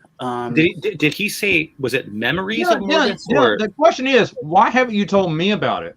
Yeah. What is this, Dylan? Counting votes all the time? How dare you? We need priorities, Dylan. Priorities. But do you not remember? I mean, was it? I was confused by what he said. Was it memories or member of Mortis? Memories of. Okay, I have a screenshot of it. Hold on. Oh my member goodness. of Mortis is something else. While Dylan's trying to find this, all I have is a screenshot of it. I can send it to you. He said, "Hey Dylan, tell them about memories of Mortis." Dylan's like, "Gotcha, buddy." And then Quality's like, "Okay, deuces, I'm out." And Dylan's like, "So the Hasbro poll." Oh man, I'm looking. This is crazy. So Dylan just sent it to me offline. Oh, that's nice. They sent to you offline. That's Dylan. Yeah. Yeah. Hey, now that I've got it, I don't care about you guys. I'm in. So it's subtitled "Passions of the Past," Volume 1, co-written by Rebecca Molesta. Yeah, but that doesn't make sense. Like, this sounds like an April Fool's joke. Yeah, it could be, but wow. Okay, so when I put Star Wars Memories of Mortis in Google, up pops Memory Rub. Its subtitle is Passions of the Past 1. But it's got a German name, I think. It's got a well, no, I guess it doesn't. Look at Noah trolling us, man. Hold on, maybe. Thanks. Hey, Quality, can you get back on here real quick? I'll take myself off just so you can come back on. Anyway, well, let's see if I can. It's ridiculous that you asked Dylan to do one little thing, and he can't do it. Stop.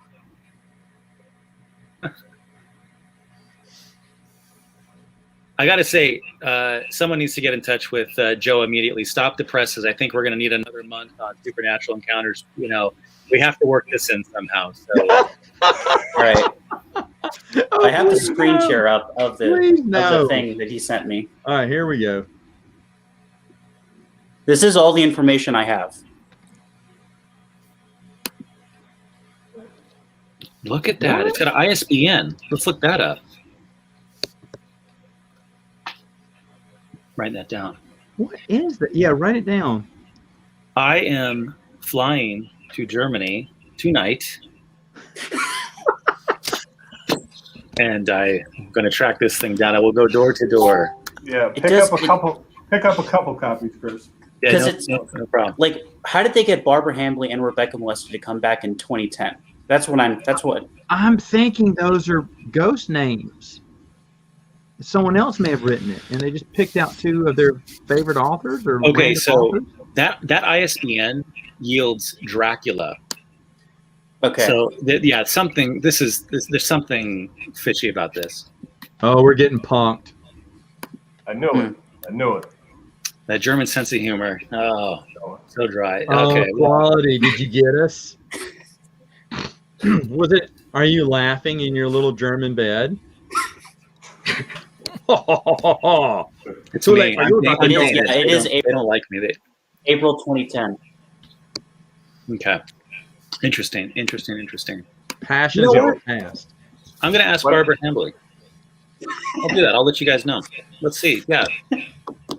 Have you seen, by the way, on there's a number of Wikipedia articles where a significant portion of either the sources or even the content or email correspondence with her. So so there's a lot of really important things we know just based on email correspondence that she's given them. So she's pretty open. So yeah, I've got homework now. So I would be all up for asking each and every author, what did you, if you could have done more, what other stories would have wanted to tell? I want to ask that of every.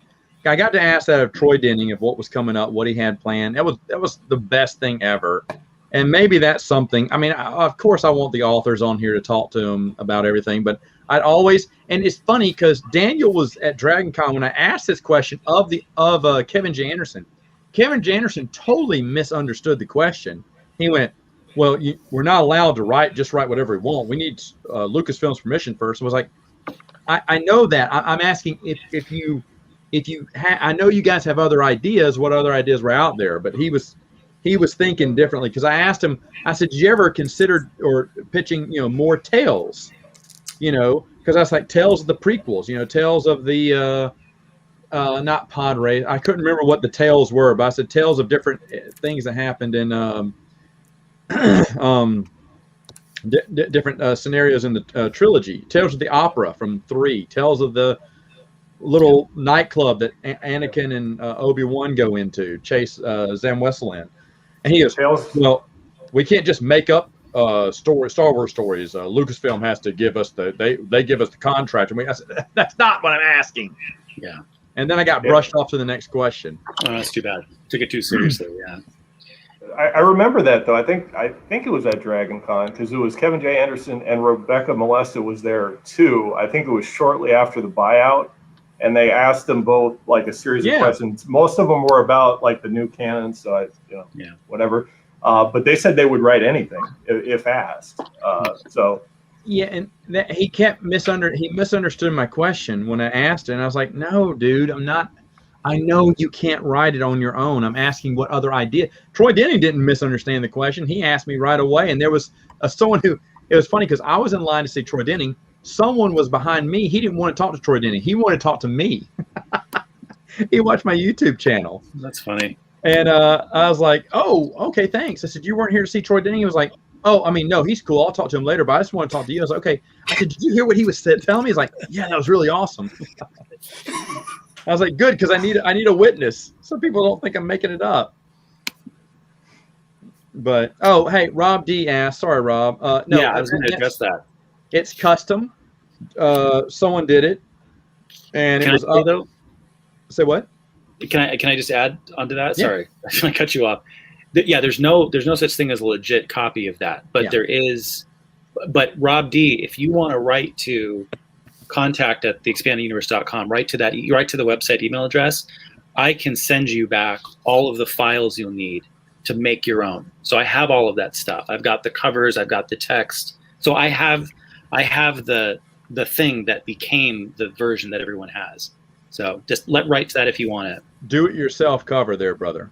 Yeah, it was available for a very limited time before they shut it down, and you can only make it yourself now. And it was Dennis, right? Dylan, didn't Dennis do it? Dennis Moyers? Yep. He was the guy, right? Yeah, and so he's made the files publicly available, so for both hardback and paperback. So, and I think he also has Skywalkers, right? He also did Skywalkers? That's right. He also did the artwork to Skywalker, so if you want that, Rob, you can reach out to us. But I'll be honest, he did a fantastic job. I remember because you look at it, and this thing looks real. Yeah. I mean, that looks like old school Bantam right there. All it's missing is their logo. Yeah. I mean, the back. But other than that, that looks really good. In fact, where did he get this art? Was this? So what he did was, if I'm remembering this correctly, the front cover art that was already made for it. The back cover art, he continued it. Yeah. And there's a paperback version too, so you can choose your choice. Yeah. I have the paperback. Since it went in and out of print very quickly. I was so happy to give a copy to Kenneth C. Flint myself. Oh, that's awesome. Well, I mean, he was very kind. Yeah. To release it for us, and when he said, "Hey, can I get a copy of that?" Because he didn't know, and then I was asked, "Matt, do you have any extra copies?" I went, "I do." Mm-hmm. My precious. And they said, "Can't see Flint." I went, "Here." Yeah, of course. Yeah. You got to give that guy, and I gave a personal thank you. Oh, that's great. By the way, there are occasionally wink versions of that available on eBay. So if you're interested in one,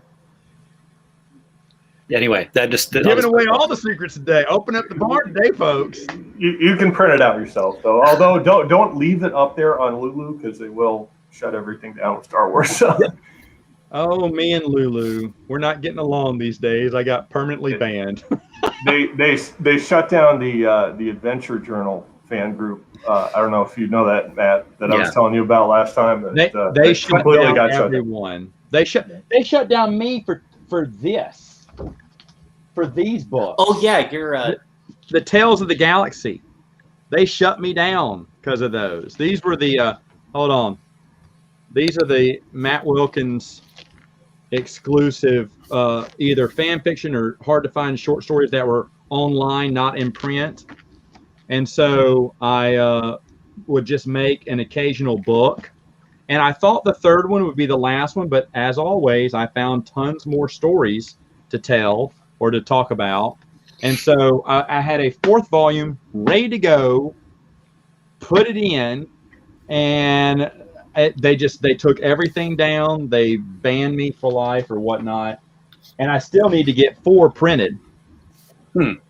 I mean, I'm glad I didn't because I got to add that Old Republic story, Dylan. I added that Old Republic story, and that would have bothered me because a lot of those Old Republic the new one that came out like a few weeks ago. Yeah, a lot of those were already in there, but that one wasn't. So when that one came out, I was like, oh well, at least now I have something else to add to it. That would have been for Volume 5, which would never really happen because I don't think we're getting that much. But Volume 4, I waited too long. I should have done it in 2019, but I waited till late 2020 to get it printed. And then Lulu's like, "Hey, wait a minute, you're banned too." So I need a new self-publishing site. Just sign up as a different account. It'd be fun.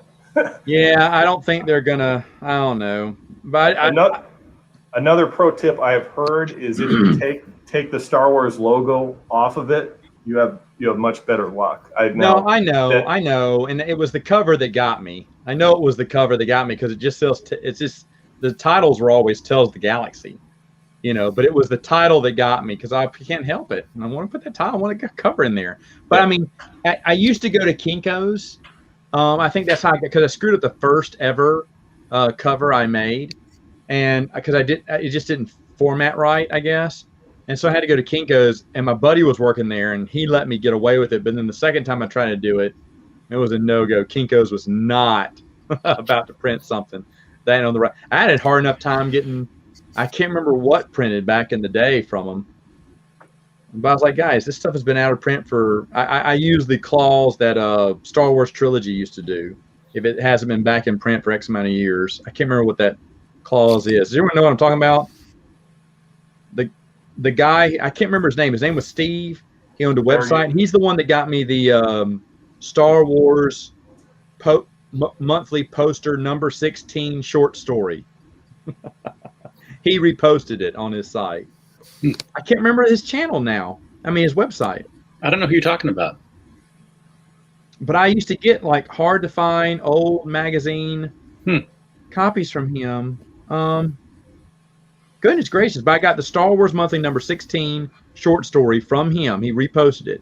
Because if it's been X amount of years, it's never been reprinted again, he has the right to not make a profit over it, but he has some kind of clause on his site. I have to look that up. Does anyone know the site I'm talking about? I have no idea. The only author I know that's posted their own stuff was Patricia Jackson from the Adventure Journal. Yeah, sadly, she did. I was not a Patricia Jackson fan, but I hear she was really nice.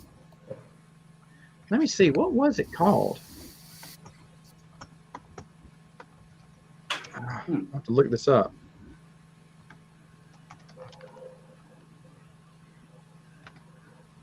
Was it this one? It may have been StarWarsTrilogy.com. He hasn't posted anything since May 10th of last year. I'm embarrassed. I've never heard of that. I want to say it was him that used to do this. Yeah, because he has it. Here it is, the archive categories. Yeah. He hasn't posted anything lately, but There he goes. And it's called. Hold on.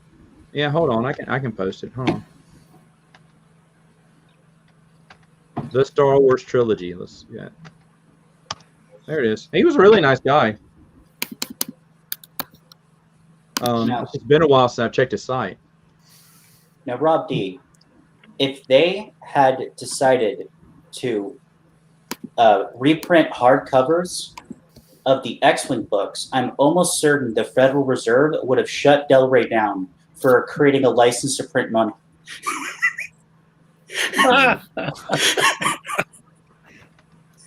Shoot. I would buy those in an instant for sure. That's actually a good question. If they were hardcovers instead of trade paperbacks, even with the Essential Legends collection, even with the Legends banner on them, I think they would sell better. Yeah, that should be some of the first books that they print, or those in hardcover. I mean, have you seen how much the library versions go on eBay? I mean, you would, just once in a blue moon, you see the X-Wing books. Most of the stuff is like the junior books, the Galaxy of Fear stuff, and even those are super pricey.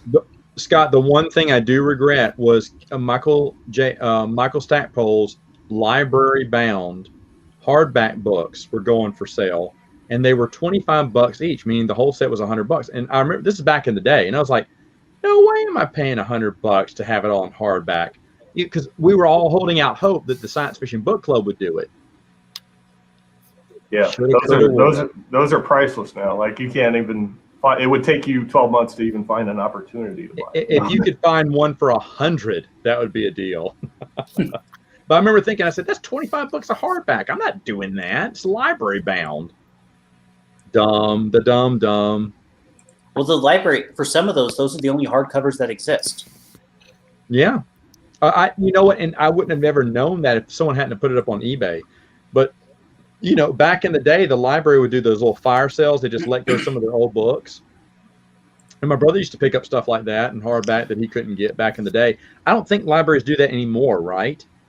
Do they get hardback library paperbacks now, or do they have the fancy little magazine or the slip covers on them? They do have paperbacks. I've never seen any for sale like back in the day, but they still do have paperbacks that are in hardback form.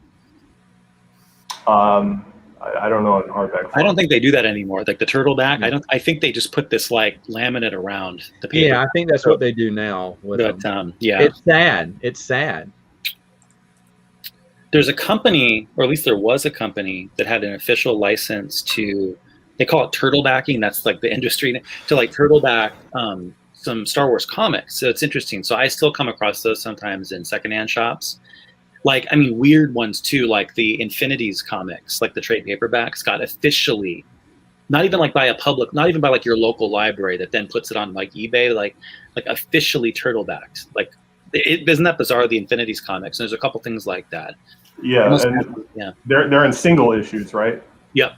Yeah, I've seen a lot of that. I think basically they printed everything like that in hardback form, like single issues from like 2005 till the end of Dark Horse's run. Mm-hmm. Hey, by the way, random thing. I saw something bizarre today on eBay. It's a UK version of Maverick Moon, right? So we're talking early, like OG Star, EU. And the interesting thing about Maverick Moon is that there's the North American version is like there's like a little collector's oddity that there's two versions of the covers. One looks like it's daytime, one looks like it's nighttime. And I don't know the reason for that. So it's kind of a fun effect. But this UK version has an altogether different cover. It's not even like a different time of day. It's a completely different cover. I'd never heard of that, and I know that probably interests like 0.00001% of people, but I have to get it now. So Maverick Moon. Wow. And on that completely uninteresting note, I think I'll sign off again. So thanks a lot. And if I love back to talk about obscure EU, please send out the bat signal. I love it.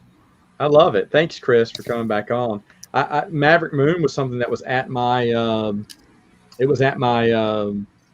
local library, for years growing up, and I used to read, and I was like, what is this? I didn't understand what it was, and then I totally forgotten about it until years later when I was trying to find that odd and end stuff, and I said I couldn't remember the name of it anymore because I just forgotten what it was about. I was like, there's a little Luke Skywalker adventure happened during Star Wars, and I couldn't remember what it was, and then either someone told me about it or I can't remember. This is back before I was really doing the videos, and then somehow, some way, someone told me about, or maybe I came across Maverick Moon.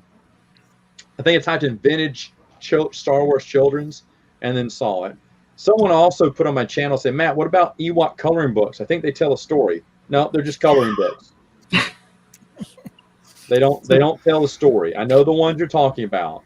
They're just coloring books. They maybe have a sentence at the bottom of what was going on, but they don't tell a coherent story. Yeah. It's amazing how many of those are still out there from like the 80s. There was two of them, right? It was the Mixed Up Droid, I think, was the other one. Maverick Moon and Mixed Up Droid. Mixed Up Droid. Oh, yeah. That was Han Solo, right? You know, the Millennium Falcon? I forget. Yeah. That was one we did not have at our local library, and to be honest, I found that as a 2-in-1 on eBay. They were selling both, and I was like thrilled because I didn't even know what that one was. I'm always thrilled when I find those little odd stuff like that. Like I said, Star Wars Adventures in Colors and Shapes. I'm still giggly over that one. The pop-up, the Return of the Jedi, Jabba's Palace pop-up book, which is just its own little story. I was like, that's great. And the Cantina one too. There's two. Yeah. There's so much. I was like, what is all this crazy stuff? So the Fuzzy and Chris told me about Fuzzy as an Ewok, Shiny as a droid. I was like, no way. And I've had so much fun tracking those down and reading them. You know, it's crazy. It's crazy. Its own little stories. Yeah. I've been buying like all the Ewoks books, and I'm amazed like how many different formats there are. There's like paperback, they're real tiny, and then there's like the big hardback versions, and even of the movies, the live action movies, there's storybooks of those in all different formats. And I've just been trying to like get my collection uniform, you know, because I have like all these books, but they're all different formats. But it's funny because a popular director today, Joe Johnston, actually wrote some Star Wars Expanded Universe. Not many people know that, but he wrote the Tebow's, what was it, Tebow's Scary Adventure? What's it called? The trying to look at it on my shelf, but it's a pretty good young adult book almost, not really children's, and it's dark too. Because it talks about how the Dulocs had eaten one of the Ewoks and were now wearing his skin. You're like, as a fur coat, you're like, oh my goodness. And then another one was that the Ewoks were approaching a Duloc. They had him cornered on a cliff, and the wind gods blew him off the cliff, and he splattered against the. And I'm going, what am I reading here? I mean, it was, and it's a children's book from 1983 or something. I was like, whoa. You got away with anything back in the day. But I remember thinking, they went to dark places there. You really did. I was watching some old school cartoons, like the old school Garfield Halloween special. And like that's pretty dark because I remember it scared me as a kid. And it's still kind of creepy even as an adult. It's like the level of like the fear factor in some of those children's books, man. It's nothing like it is today. No, I'm watching, I don't know who, Michael, I think you're closer to my age. Did you ever watch the Super Friends? When I was a kid, I can't remember the last time I saw them. Yeah, don't see them again. I used to love that cartoon as a kid. It was my favorite cartoon in the world. It's the reason I'm a DC fan. And I'm watching it now. I'm going, huh. It's an interesting but it's not like this is the best thing in the world, I mean, it's generic. I can't believe this, but I know this now. I've known this for a couple of years, though. These cartoons originally came out in 1973. But because we like to recycle things, they were still playing in the mid-'80s. You know, early to mid-'80s, they brought them back because cartoons just got recycled. And I remember enjoying them back then. I consider them 80s cartoons because that's when I saw them. but they were just recycled cartoons from the 70s, which is what a lot of people did back then. And I'm having fun watching them. They're not the best things in the world, but definitely not the mecha. That was the best thing to watch on TV when I was a kid. The best thing. My mom would make some Chex Mix. We called it nuts and bolts back then. We eat some nuts and bolts. We'd watch our Super Friends. We're like, yes, life was awesome. See, Alex, that's what you missed out from the 80s. Life was, ask your parents. They know. They were born the same time I was. I watched The Goonies, okay? My parents made me watch it because they're from the 80s. I also watched Howard the Duck, which had duck boobies, so that was not something I needed to see, but... True story. I have it. Someone gave it to me on DVD years ago. I have never watched Howard the Duck.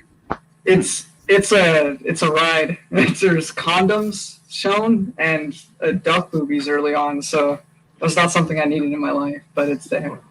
And, wow. It's a interesting movie though. So definitely. I remember I put in the DVD, watched a few minutes of it. I said, I don't have time for this.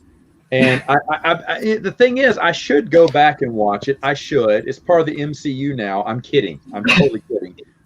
But I probably should go back and see it because that was George Lucas's idea.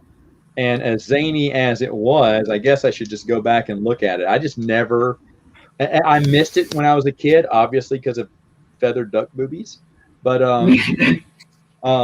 yeah, I've never seen it. I have it and I've never seen it. It's crazy because it was PG, so I don't know how they did that. But you could just do that back in the 80s. It was a different time, I guess. Yeah. You also had the Goonies with the penis statue thing. So we couldn't watch it because of that. We were gonna get to watch it, and then my grandmother saw it in theaters, and she told my mom about it, and then my mom banned us from. I just recently, a couple of years back, 3 or 4 years ago, saw that movie, and it's sad because for me it doesn't have the nostalgia, so I didn't enjoy it. And I wanted to, because there's a lot of cheesy 80s movies that I enjoy that I know aren't that good. I remember, who was it? Ryan, I was talking to Ryan Kennel about the Ewok movies. He says, oh, those are garbage. I went, what are you talking about?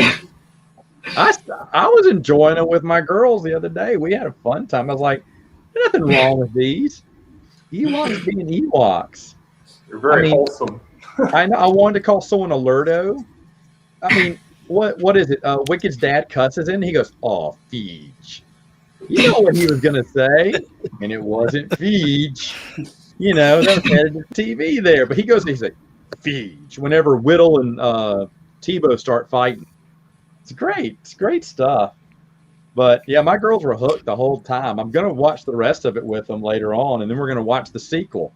Yeah, they were getting scared when it was getting scared. They go, "Oh no, Daddy! Oh no!" I was like, "I don't know. I know. Oh no, kid, what's gonna happen?" That's good. They're gonna remember when they think back when they're older. They're gonna have nostalgic memories about it. Yeah, well, we'll see. I'll start them with children's books first, and then we'll see if they want to watch the rest of them. Oh, look, John is here.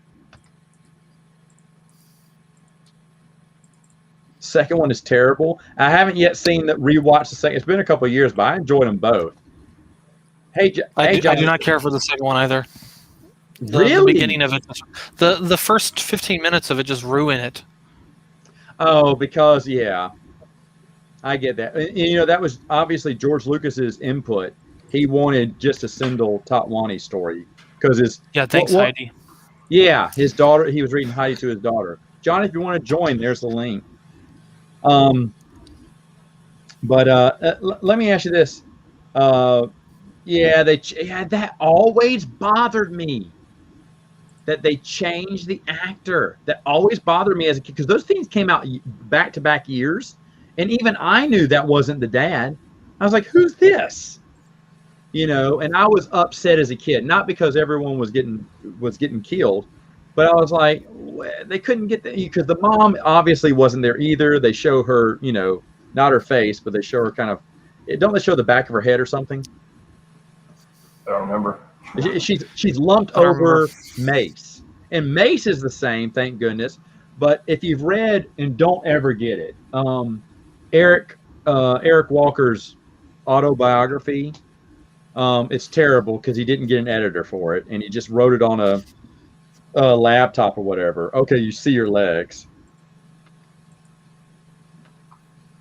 But the thing is, though, he said he read it, and that he was going to be, he had signed on for 2 movies, and he was excited to be in the second movie, but then he read the script and he found out you only got 1 scene, kid. So, and I hated that too, because, you know, Mace and Sindel we connected with over the first movie. But I did like Noah. I did like Teak. So there's good aspects to the movie. It just, the beginning kind of just ruins the appeal of it. That's true. That's true. Okay, that's fine. Yeah. So let me ask Alex. Alex, what is the one EU thing you're looking for right now to add to your collection? Oh, well, so I have everything New Jedi Order and onwards. I'm going in chronological order now. I'm going to be finishing up KOTOR 2 soon, and I've been buying stuff since I've had a job. I've been spending like $20 every paycheck trying to slowly get everything on Amazon Kindle because I want to have everything, and I'm using your videos to help me do that. But right now, I just got, I think it was Death Troopers. So I think up next, no, sorry, it was the Some of the Empire comics that I got. So I think up next is Shadow Games, which focuses on Dash Rendar that I have to get. So you'll enjoy. I enjoyed Shadow Games. Does anyone else want to talk about Shadow Games? There you go. Well, I enjoyed Shadow Games. I was very pleased. I thought it was way late in the game to bring back Dash Rendar because the hype on him had gone and left after Shadows, and that they brought him back. Supposedly, this is an idea that they had for years and were trying to get approval for, and they finally got the green light for it. And I'm glad they did. It's not earth-shattering. It's just a regular Dash Rendar story, but it was refreshing to me. It was something different, and I enjoyed it. Oh, I'm located in California, so it is 8 for me p.m. Oh, sorry, it was on the private chat. I don't mind. No, Where are you answering that? I ask because I have extras of books, so I don't know how easy it would be. I could just ship you some. So, if there's post-Return of the Jedi books you're looking for. Okay, Alex, before you give away your home address, type it in the private chat for Michael, and with a list of books. And if he has any doubles, that's nice of you, Michael. Thank you. Yeah, because the only physical. Oh, I was saying California because it's broad. I don't care if somebody knows that. That's fine. I'm just saying before you give away your home address over here to everyone, go to the private chat, and that way he can get you those books. That's really nice. Thank you, Michael. Yeah, thank you. Yeah, because the only physical EU I have is the first book in the Last of the Jedi junior novels, because my friend had it on his shelf, and he's like, I don't know what that is. I'm like, you have EU? And he's like, I don't know what that means, but yeah, I had this from like middle school, and so I was like, let me have it, and he's like, okay. So that's how I got that. I finally got a bookcase to fit in my so I could reorganize my collection, and I went through it and realized, like, I have 3 of these, I have 2 of these, I have 2 of these. I gave I misplaced copies and then I buy them again. I gave all of my extra copies to Jeremy when his house burned down.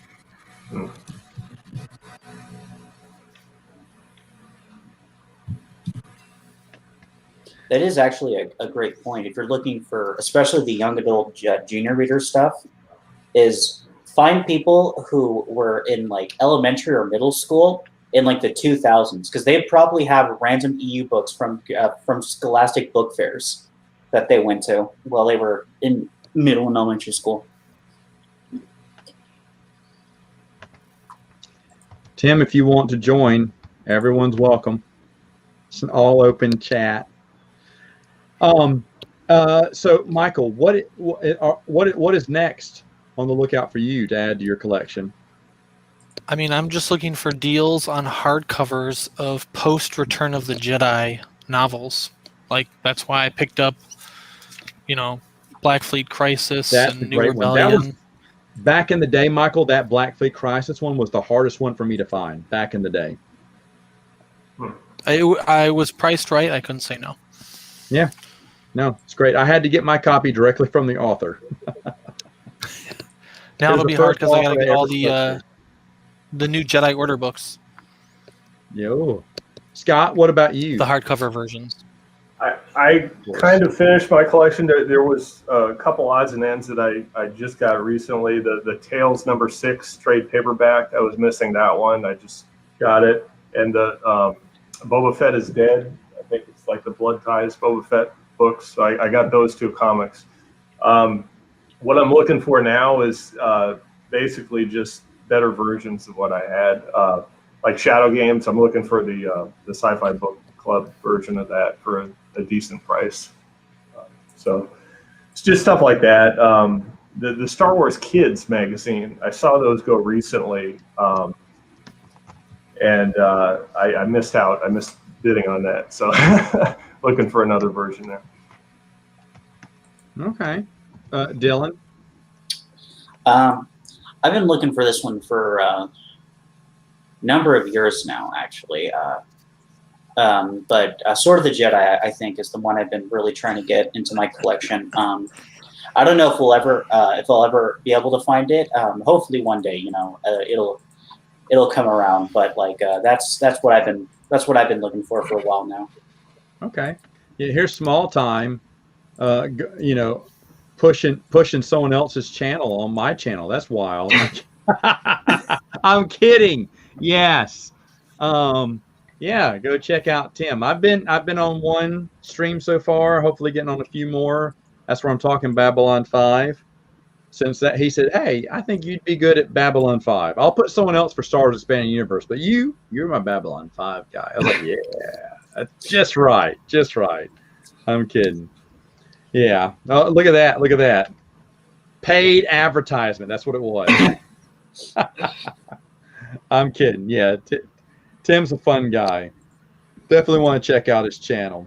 You can check out Alex's channel too. Alex does a channel where he reviews the stories too. I'm always interested in other people's views on different stories and stuff and what they can say.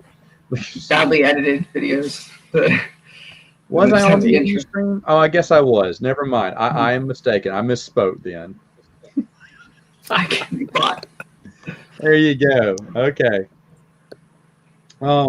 Yeah, I don't have a wish list anymore. I mean, if it was like every blue moon, I'll look for what is it called? Imprint. Imprint. Who knew that? Fate of the Jedi. Yeah. I'm looking for one too. It's just those odds and ends versions that I have digital copies, but it'd be nice to have the hard. That's really the only thing I think I'd like to have in print, maybe, but I'm not avidly, because again, the last time I saw it go, it got up to $50 and I bowed out. I was like, I'm not paying that much for 4 pages of Christy Golden, but I mean, I've read it. It's okay. It has nothing to do. You don't need it for the rest of the story. It has nothing to do with the main story, which is fine. It's fine. But, just because of what it is, it's like, well, I'd kind of like to add that to the collection. That was really the only thing. The only thing I'd like to add, I'm looking around. I basically got everything else I really want. And if anything else pops out, I mean, obviously, I'd like to have a copy of Bill Dietz's Escape from Dagu. Of course. Yeah. Yeah, I still talk to him every once in a while. He's a really nice guy. He's not going to give up that copy because, and to be honest, it's fair. I mean, he didn't lie to me and say, "Oh, I don't have it anymore, Matt. It's on an old hard drive going away." No, he said, "I got it."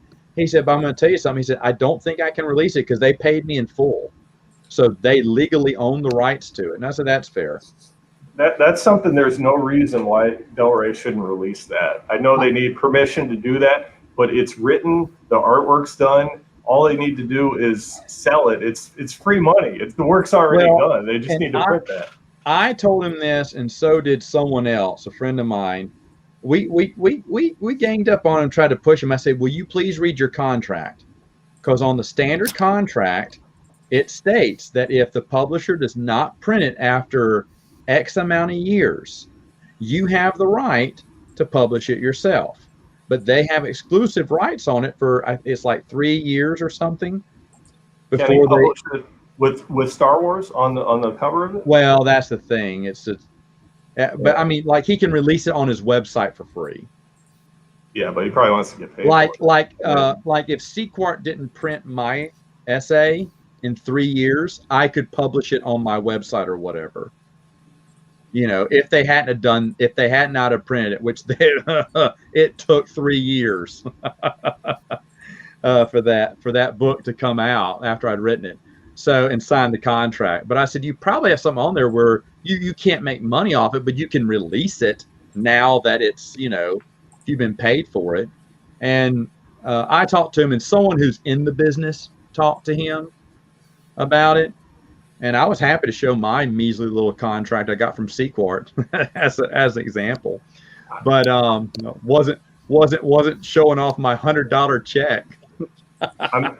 I'm sure the royalties for a Del Rey novel like that are a lot more than anything from Sequart. They are, but at the same time, I just think he could release it on his website. Just say, hey, here's a unpublished story I never printed, like Kenneth C. Flint did, and I think you'd be fine. I no one's going to come after him, but Bill's the nicest guy in the world, and at least he didn't lie to me. You know, so I don't have any problem. I'm not gonna pester him. I wouldn't say anyone should pester him for it either. He's not gonna give it up, and that's fine. No. It's funny how everyone else talks about how they had these short stories written, and then when you, like Michael Stackpole at one Dragon Con at one of his writing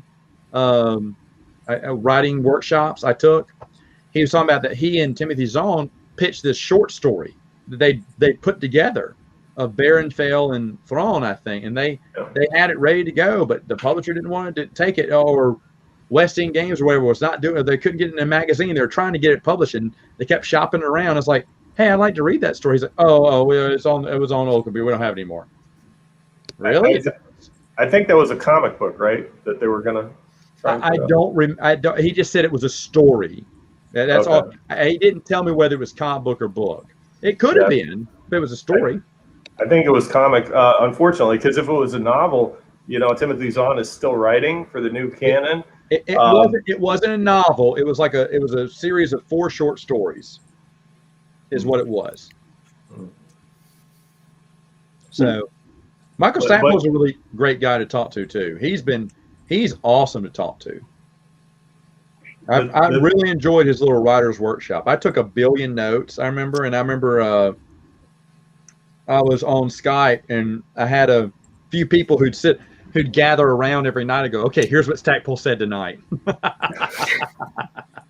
And I just share all his thoughts about just writing, about characters, and he just had some insightful things and what he would do to revive the book industry, and, you know, how you can spot a good author and stuff. I mean, it's just really interesting insight into the business. Does Michael Stackpole still attend conventions? Yeah. Yeah. Okay. I mean, when conventions were still happening, he was. Right. Yeah, and they will again. They will. Dave Wolverton, fantastic guy to talk to. Dylan, you have spoken to him though, right? Dave Wolverton, yeah. I know you weren't with us that one time. Jeremy and I were there, but you saw him at Gen Con, didn't you? Yes. Yeah. And as for a Stackpole, I know because he lives in the Phoenix area, so I know from Brian said he's like a regular at Phoenix Comic Con. So if you really want to meet Stackpole, that's probably your best bet to do so. Again, once conventions start happening again. Look at that. Well, I hear Troy Denning does the same thing. It's unfortunate. Yeah, but if you're just talking books, he's nice. Troy Denning has always been nice to me. And a few of these other guys have been really fun to talk to. There's still a lot of authors I'd love to talk to. I mean, to be honest, Michael Barber Hamley, love to talk to her. I hear she's a professor at some college in California. But she'd be fun. Kathy Tyers would be fun to talk to. A lot of those old Bantam authors I'd like to talk to. James Lucino, duh. Drew Karpyshyn, duh. Would be nice. Those are ones I haven't talked to. Karpyshyn is great. I had a good 5-10 minute conversation with him at Celebration, right? At Celebration, yeah. About because I asked him about when he was writing Darth Bane trilogy, like how much of Jedi versus Sith came into it, and he had a good. I wish I remember what he said because it was 6 years ago now. But he had a grade of how he built off of it, and I want to say he worked with the or he had an email conversation with shoot, I'm forgetting who wrote the comic. Fake Star Wars fan. I don't know who wrote Jedi versus Sith. Anyway.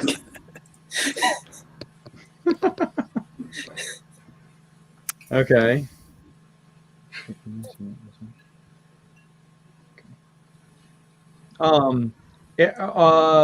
Let's go with Michael. What author would you like to talk to?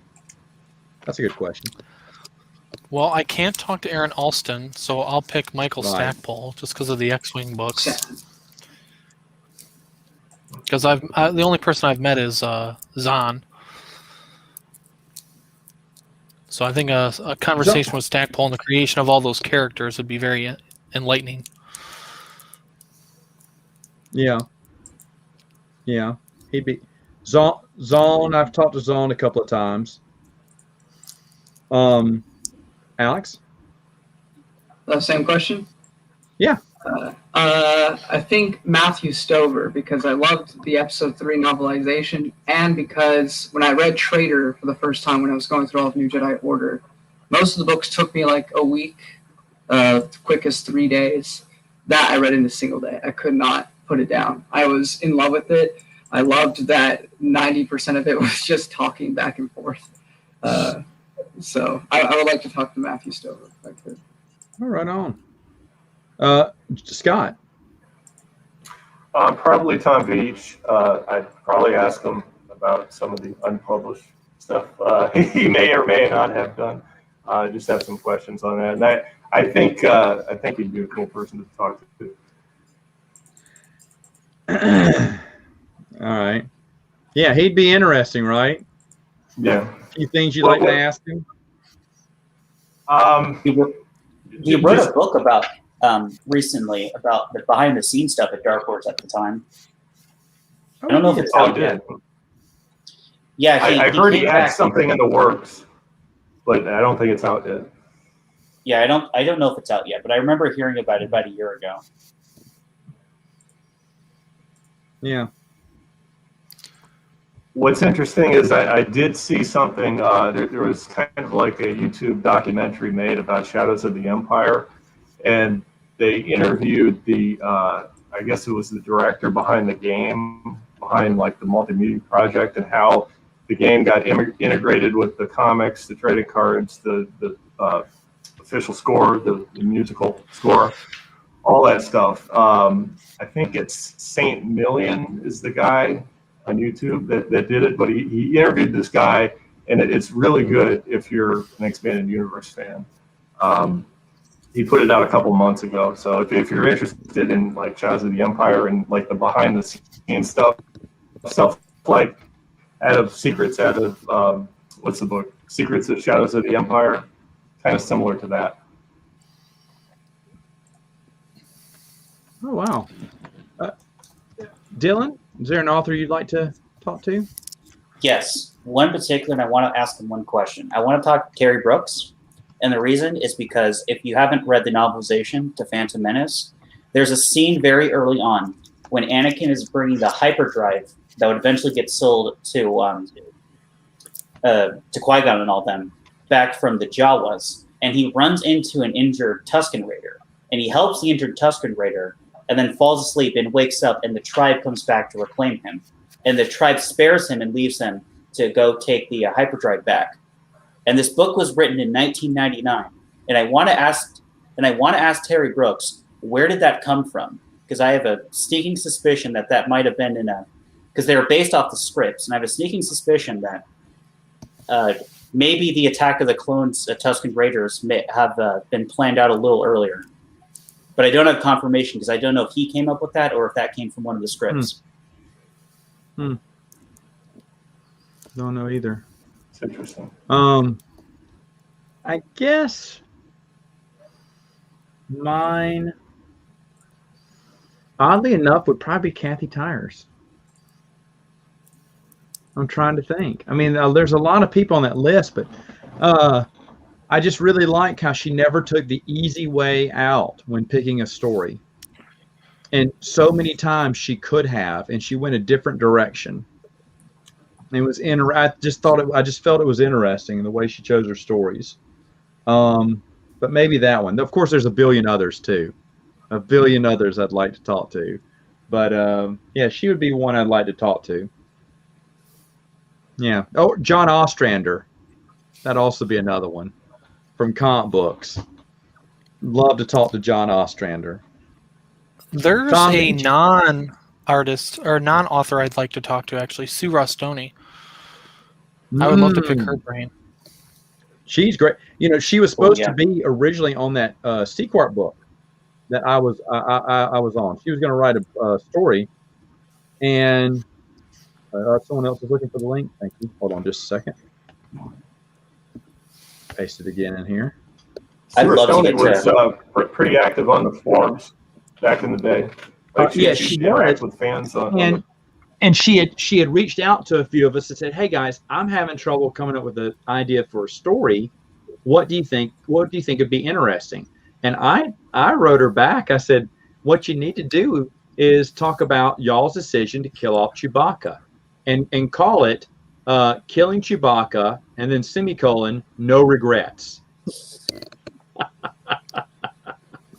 What I wish. That was a great idea, and double down on it that it was a great idea, even though they got so much backlash. I said, double down on it. She liked the idea. She laughed at it, but then her schedule got busy and she had to drop from the project, which was sad.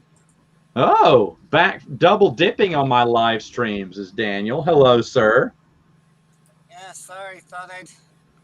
I thought I heard you mention Tim, and it's like, or is it different Tim? Different Tim from Open Air. But did you see he responded back on Skype after the stream? Oh wow, yeah. He had to do something. I'll have him. I'll get everyone back on next time. That was fun having everyone back. You and Tristan. Yeah. That was fun. Gotta see if we can reach Josie. Yeah, Josie I haven't heard from forever. But old school people. And James. Yeah. Oh yeah. When you mentioned Dylan, is that John Tuttle by chance? Yes. Long time no see. Yeah. Oh, look at. All right. So hold on. I have someone else here. So who's been on? I think. Okay. Scott is going to drop. Scott, thank you. Dude, it's so good to see you. Thank you for coming on to the chat. I really appreciate you coming on. Good to talk with you. Thanks. See you guys. All right, Scott. Have a good one. Thank you. Yeah, it was really cool to see him. So anyway, you brought up a question. Yeah. Matt, you brought up something very to my mind that I'm just kind of wondering about. Are you worried about some of these more obscure formats like pop-up books and like how they might fare in preservation? Well, I mean, you can take care of something for a while. I mean, it just depends on who the owner is, really.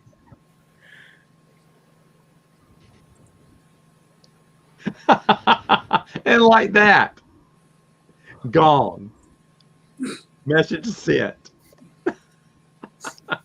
Also, Scott, I love how you gave you quietly gave yourself away to me, sir. I appreciate that. From a topic from earlier.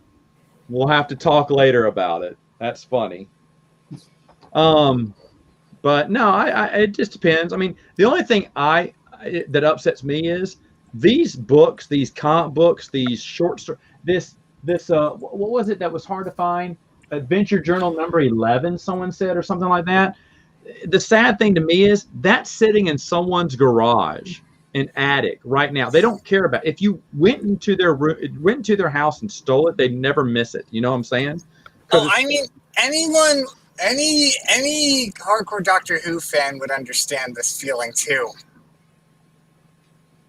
because they found old Doctor Who serials that people borrowed from BBC, like that other countries borrowed from BBC, and just forgot to, or never got a chance to return, or forgot to return them, or that ended up in the hands of collectors. Oh, really? Yeah. Well, I mean, like here, some of these older, yeah. Well, I'm not talking about collectors. I'm just talking about people who bought this long time ago, and it's sitting in their garage or in their attic or in their basement. It's been packaged away. It's moved into a closet. It's never coming out. And then people are just eventually going to throw it like, here, I keep using this as an example, but Dig Magazine number 2. I mean, come on. There's someone who probably has this locked away in a closet from a long time ago. And the sad thing is, oh, you're kidding me. Admittedly, that's why I was so floored the first time I saw, like, you showed us Tales of the Galaxy. Yeah. Because I was thinking, okay, if the websites are down, what if a lot of these are lost forever? Well, yeah. Well, yeah. I mean, that's the thing, and that's why I printed them out, and that's because even a computer can go dead, can lose files. You don't transfer something from one laptop to the next. I have lost video and files from a long time ago, from old laptops, from old. I mean, I still got somewhere around here. I got a Microsoft Surface the first time when it came out. That it was on its last leg. It still has old school stuff on there that I never transferred off to anything else. I need to find where it's somewhere and kind of transfer some of those old files. 'Cause I used to keep a lot of things on there that I don't have anymore. Didn't you lose the intro to Max Expanded Universe at one point? Yeah, I don't know. I still don't know how that happened. I was deleting something and I clicked the video. You're learning from the wisdom of the chiss. I'm telling you. But I wanted to print everything because I didn't want to have the option to lose that type of stuff. And I'm glad because I've been able to help certain people find certain things and said, yeah, I got that. Because, I still got the little PDFs of all the Tales of the Galaxy stuff. So just looking for a way to process and print volume 4. Because and it's just for me because I want to have it there. Because to be honest, if I want to, and I will read over those stories again, but I don't want to do it through a computer. I like having a book in my hand. That's me because I'm old. Physical media. I understand the feeling. Yeah. I mean, I'm with Michael. I absolutely love having the book. I mean, there's nothing wrong with ebooks. There's nothing wrong with audiobooks. If anyone listens to Prince of the Universe, you know that my friend Steven and my co-host Bruce, nothing but audiobook. And it's been that for years for both of them. So and I don't really know if that's reading. I think that's listening to someone else read a story to you. There is nothing wrong if you want to go listen to audiobooks. I know that's how people do it best. That's they have one of these jobs where they can just listen to stuff, and that's fine. And that's fine. But I'd rather read it. I know, what was it? I let Stephen give me the copies of Robert Jordan's Wheel of Time. I listened to it for a little bit, and then when I had the chance to read the book, I'd read it, because that was back when I was pushing my girls around a stroller every night. So I'd listen to it when I was walking with them. That was nice. Other than that, I'd go home and I'd start reading the book again because I just didn't want to. I just couldn't do audiobook that much. But I listened to most of it, and I can't remember. There's something else again on audiobook, and he made me listen to the whole thing, which I was fine with. I just sped it up a little bit, but there's nothing wrong with that. But for me, I love a hardback. Now, hold on, Alex, you're the youngest of us all. Yeah. Are you a book reader? Are you ebook? Are you audio? I'm not judging you if you are either. I'm just asking. I mean, I prefer to have physical copies of everything. It's just that right now it's cheaper to get digital copies. So like for the EU, I'm getting it all digitally, but I do plan way in the future to get everything again, but physically. But well, yeah. Cost wise, I totally understand it. I mean, you're a kid with a part-time job, you know, just getting extra spending money. Part-time job. Two part-time only jobs. 4 hours though, so it's and that's fine. That's acceptable and everything. And that's another thing. I don't fault anyone who's saying, well, Matt, digital is more, because I'll be honest, the thing that I keep kicking myself, and I said this on one of the first Prince of the Universe podcasts, I told everyone, get that digital blowout cell from Dark Horse. What was it, Michael? The Dark Horse Mega Bundle. Was it like Star Wars comic? Was it $400 or $350 or something? $300. $300. You could have gotten every comic. Holy crap! Every comic in digital form. And I remember I already had it in physical form, but I was preaching. I said, guys, do not regret. You're going to regret this if you do not get it. And Bruce went ahead and bought it during that podcast. And he said, are you going to get it? I went, no, I got all the physical copies. Why would I need a digital? You have it, Dylan? Yep. See, and I regret not getting it, not because me going through all the books and all the comic books in chronological order was so hard, going through 4 long boxes of comic books and trying to pull that story when I could have just pulled it up on an app and just looked at it. I'm just saying, as someone who's tried to preserve old games on cartridges, things like emulation become a complete godsend for this. Mm-hmm. It is 568 books. Yeah, Sam, we're both 20. We both have lived 2 decades, Sam. Oh, Alex is also 20. There he is. I've lived Young more buck. than 2 decades. I've lived 3, and Matt has. At 20 years old, let me see. When you were born, then not only had I already passed through college.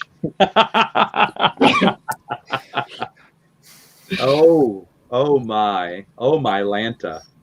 So that's Full crazy. house. Say what? Full house. That's crazy to think about.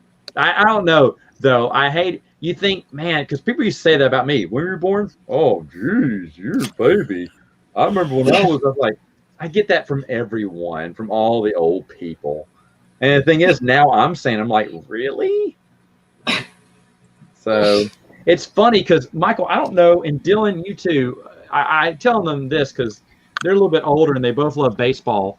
Do you know it was only 5-6 years ago when I suddenly realized that I was older than every baseball player, most baseball players. I remember. Now I didn't have that done. like for the longest, I thought I still, when I look at them, I think that they're older than me, and I was I was mid to late 30s, and then I realized I went, wait a minute, I was late 30s. I went, I'm older than most of these people. They're not the adults anymore. It's weird. I remember. I looked at every baseball player is older than me. They were the adults playing big leagues. I still had a chance to break into it. I remember I was watching the this was like I want to say 6 years ago. I was watching the NHL draft because I also follow hockey, and the Kings, my team, drafted a guy from Russia named Valente Zykov, and they showed his profile, and I saw that he was younger than I was. And that was like the first time I'd ever contemplated the fact that there are people who are younger than me that are making millions of dollars to play sports. It's a yeah, but I still never made it as an actor. I'm telling you, but I was so dense. It was literally about 5 years ago. I remember because I just realized, and I looked at my brother and went, "Do you realize we're older than most of these people?" He went, "Yeah, I know." I was like, no, but I just now I'm thinking about that because I think they were showing someone at 30, 35, he's doing great at his age. I was thinking, wait, I'm 38. What are they saying? I was thinking, wait a minute. But I still looked at them as all older than me for some reason. It's like I'm going to be next month, in 2 weeks, I'm going to be, if you count my own wedding, I'm going to be in my 20th wedding I've ever been a part of. Guys my age, we're not in weddings anymore. Oh, the 20th you've ever been a guest at. No, the 20th I've ever been in. Smart ass. Here's another one. Just for anyone who's playing, who like watches sports, you ever just been watching a random game and you're just like, wait a minute, D. Gordon's on the Brewers now? When did that happen? Like, it doesn't have to be that, but like, it's like this guy's on that team. Wait, what? When did that happen? It's How did I when miss that? all the players you loved and collected baseball cards of are now in the Hall of Fame. I mean, I'd find it more damning if you were the groom in all 20 weddings. Well, no, I was the groomsman and the ring bearer, of course, for 2. And then as I got older, I was groomsman for all those, and I was counting them out because my sister had me count them out because she's going to be in this wedding too, but she's the youngest in our family, so she's still got a few more I call them wedding years left in her. But I was retired, I thought, until my daughters get married, and as Michael informs me, that's going to happen in what, 30, 40 years, right? Long time. You'll have to cross the puberty bridge first. Well, yeah, when this wedding I'm in, it's funny because I found I'm not upset by it, but it is funny. I wasn't invited to the bachelor party. I found it was this past weekend, and I did not get an invite because the oldest groomsman. We need to give him a timeout. He probably won't stay up that late. Plus, to be fair, I don't drink. I don't think there's anything wrong with it, but I never like the taste of alcohol. So, one of the things, if I was a groomsman at a bachelor, I said, Matt, drink a beer. I said, you're wasting that beer, but okay. You're the designated driver. Say what? You're the designated driver. That's why I've I go to always been bachelor the parties. designated I'm driver, almost and I've always been the happy designated driver. I've been happy to do that. Heck, I've been the designated driver for the bachelorette parties too, of the same wedding. Shoot. My favorite one was someone said, hey, can you call and come pick up so-and-so and take her home? I said, absolutely. So I said, where is she? She went, well, she wasn't in the ditch. I went, what do you mean in the ditch? Well, we left her in the ditch. I went, why would you leave her in the ditch? They said, she wanted to lay down in the ditch. And it was pitch black. So I went back out there with a flashlight. I was like, AJ, what are you doing in the ditch? She went, hey, it feels great in here. I was like, okay, come on. I was about that drunk the other night. Oh my goodness! Hold on, wait, Sam, hold on. My dad's goal for his personal baseball program was to collect every Met team to have its own books. He also got of his birth year. Oh, Sam, my birth year is 1977.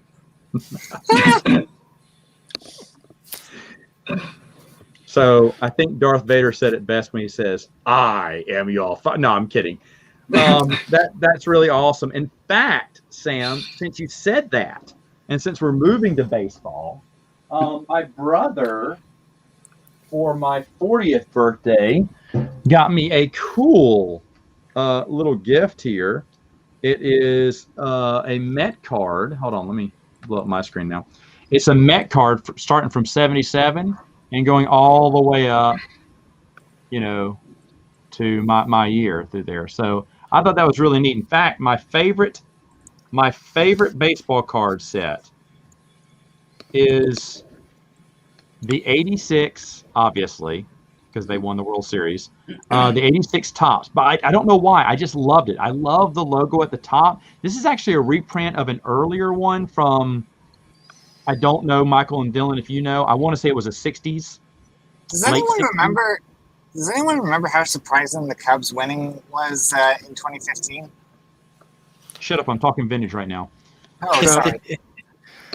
No, but the thing is, though, I loved this set. Well, right now in the newest Topps series, they are they're printing out some 86 tops, but they're doing it with today's players or other players that traded teams. Like there's a Nolan Ryan playing for the Rangers in the 86 top set, or a Mike Piazza playing for the Mets in the 86 tops look set. And I think that's just so cool. And I could go. We could go through baseball. Shoot, I know Michael, Sam, Michael, and Dylan and I have talked about. I know Michael have talked about because Michael knows baseball too, about doing something for baseball. But I could go through a lot of these years of some of these cards and tell you some of the cards, top sets I really liked back in the day, and some that I absolutely hated. But anyway, yeah. So this was a cool idea for a present. But those new 86 tops reprints, I am probably going to have to drop a pretty dime on getting, because the 86 tops is my favorite set. Michael, do you have a favorite baseball card set? I mean, I just collected Astros baseball cards when I was younger. I mean, now, I mean, I probably have a book somewhere I'd have to find of them. Yeah. I remember there was a year where I got a Donruss, might have been like 89 or 90, where I got the complete set for like Christmas or something, but I wouldn't even know whatever happened to that. Yeah, my last set was this one right here. Oh, thought I blew up my screen there. There we go. This one right here, and I bought this is the 2010, I think, 2011, and I bought the factory set, and it was missing a card, and I was like, oh dang. Well, someone got it for Christmas, and after Christmas, New Year's Day, I popped open the thing, I put it in the I sleeved it into a book, and I noticed I was missing a card from the set, so I emailed Topps the next day. I was like, hey, I'm missing this card. It wasn't a rookie card, it was just some random dude, and they responded back to me saying, we don't give out we don't have any singles from last year's set. I went, it's January 2nd. You really are they got it for Christmas. What you mean? If I had to email you before the end of the year, that was, and I was like, I'm done with you guys. Topps doesn't care about it. I understand if I was asking for like a super rookie or something, or hard, I understand that why they'd be doubtful, but come on, it's just a regular card. I don't know. Dylan, did you have a favorite set growing up? I never got into the baseball cards. I just kind of watched the games. Thanks for being a joy kill. Alex, do you collect baseball cards? I know you don't. Don't answer that. Daniel? I could one up them. My eyesight was too poor to ever really get anything out of baseball. Yeah. Mine, Sam, was Keith Hernandez. I love Keith Hernandez. Mike Piazza is right up there with him. I love Mike Piazza. I know why your dad would love him too. Just about anyone on the 86 Mets was awesome. Outside the 86 Mets, it's him, and you mentioned David Wright. David Wright, you had to love. True story. Back in the day, I got to talk to him. It was like 09, I think, or 10. I won there was a group of us that got to do a live chat thing with him and ask him questions. I got one of my questions answered. We each got to ask a question to him. I was part of the Mets fan club. I even won tickets one day because they randomly would draw tickets from the Mets fan club to win free tickets. And I won free tickets to a Tuesday night game. I was like, I ain't going. But yeah, that was a lot of fun. Your favorite designs? Let me ask you this: Did you like the black jerseys? Because Steve Cohn's bringing them back. I liked them. I thought they were fine. My favorite are the pinstripes, of course. 86 pinstripes. Has there been a buying craze? Because I don't know about it. Yes. I don't know about it. So I feel like they print so many different kinds. So what's happening was with like all the the concerns about like all the money that's been printed within like the last year, a lot of collecting communities have had a bunch of new people getting into it, not as collectors but as investors. So I know like coin collecting has been hit pretty hard. Card collecting has been hit pretty hard by this. Essentially, like and I guess it's good and bad because maybe they'll get it actually into it, but it's also like you're kind of driving up the price for like actual collectors just to hoard it as like an investment. It's unfortunate, but it's what's been happening in the last year. Wow. Yeah, that's sad. Yeah, small time. If you heard Billy Ripken tell the story, he said he didn't even mean to do it. He said he just grabbed a bat. They said grab a bat and pose.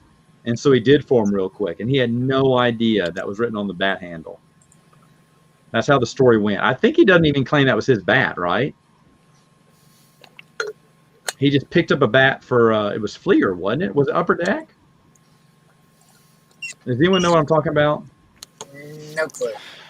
Awesome. It rings a bell. I know what you're talking about. I can't remember. He had something written on the bottom of the bat, and they saw that on the first printing and was like, oh no! And so all the other printings afterwards had the word blanked out. F-face is what it said. Yeah, the F word was Fleer. Fleer. No, I'm kidding. I think it was the Fleer set. I was about to say, was it BMF?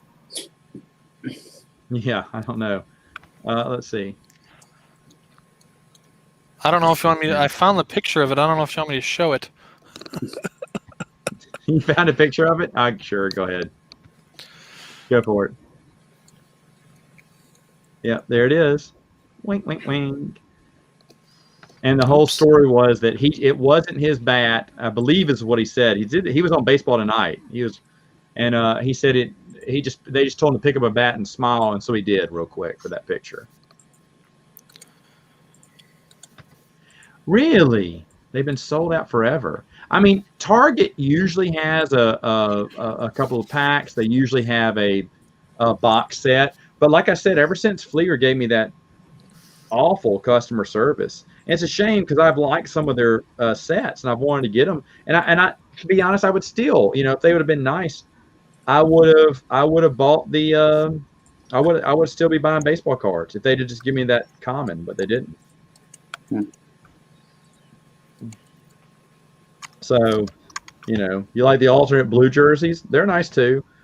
I have a blue jersey, a black jersey, the regular white jersey, and then the pinstripe 86 jersey, which is obviously my favorite. I wore a couple for some of my live streams just because I love this Mets season, baby. Baseball season. I hate that I don't know what Michael and Dylan think about the extra inning rules, but I absolutely hate them. It looks like they're there to stay. Yeah. Hate them.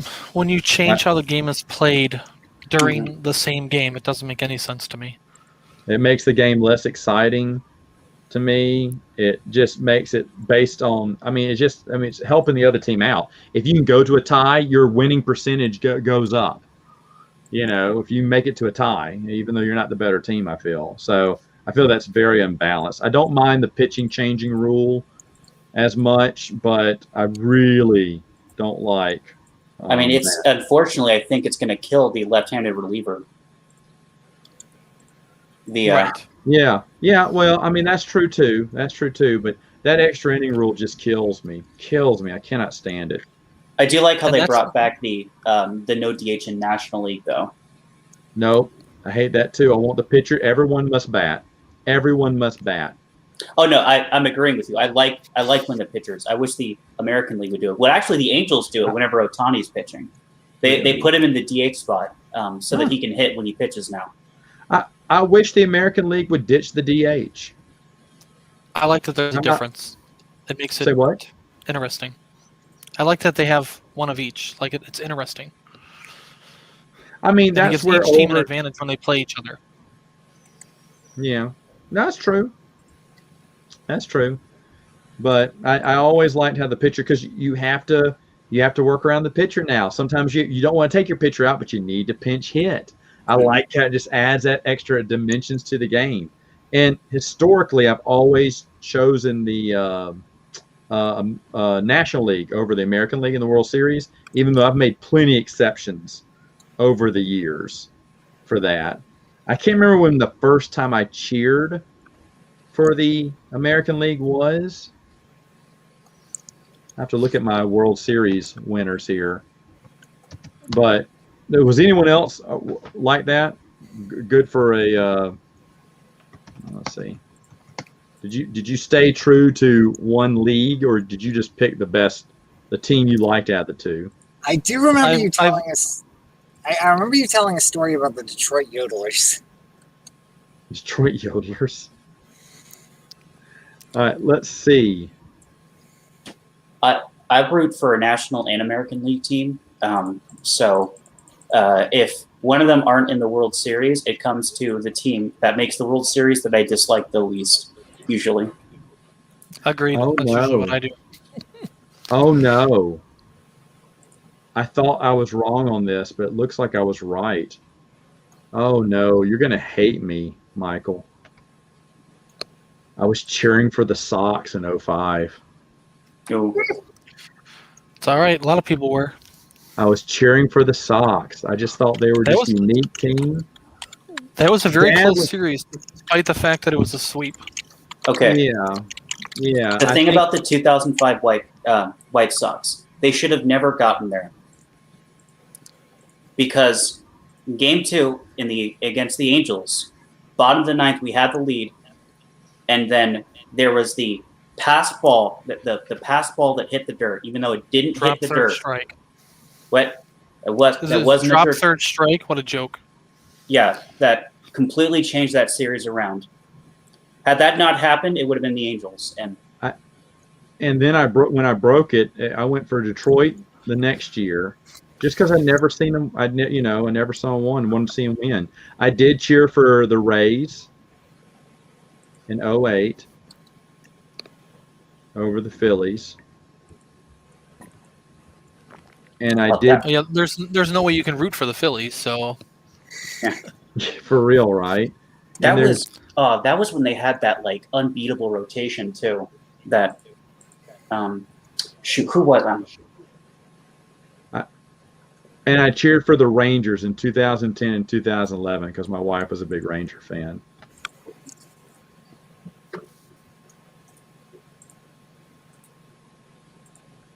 And that has been, to be honest, I was cheering for the Cubs and I switched and I started cheering for the Indians at the end of the series because I thought the Indians were playing great ball. But I switched on Game 7. I was like, you know what? Never mind. I want the Indians to win now. Too cliche. And then, of course, last year I cheered for the Rays because I wanted to piss Dylan off. My dad always roots for the Indians. That's as far as I understand about baseball. My dad always roots for them. I wanted them to win that World Series just because I wanted to keep the meme alive of the Cubs not winning a World Series in over 100 years. Well, that series was really good. I remember I had tons of people over because everyone – that's funny. Everyone wanted to see the Cubs win, right? You wanted to beat the streak and whatnot, not beat the curse. And after a while, the second team who's gone the longest besides the Cubs is the Indians. And the Indians played well in that game. And I started cheering for the Indians during Game 7. Everyone started getting mad at me. I said, I'm sorry, but I just realized something. This other team has been great this entire series, and I don't see them as the bad guy anymore. I think Terry Francona put together an excellent team that year. And I think had the rain delay not happened, they would have won. I mean, yeah, that's arguably too. So, I mean, there was just a lot that I was just interested in. I mean, it was a great series. I don't know if anyone's seen the video about what was the best World Series ever.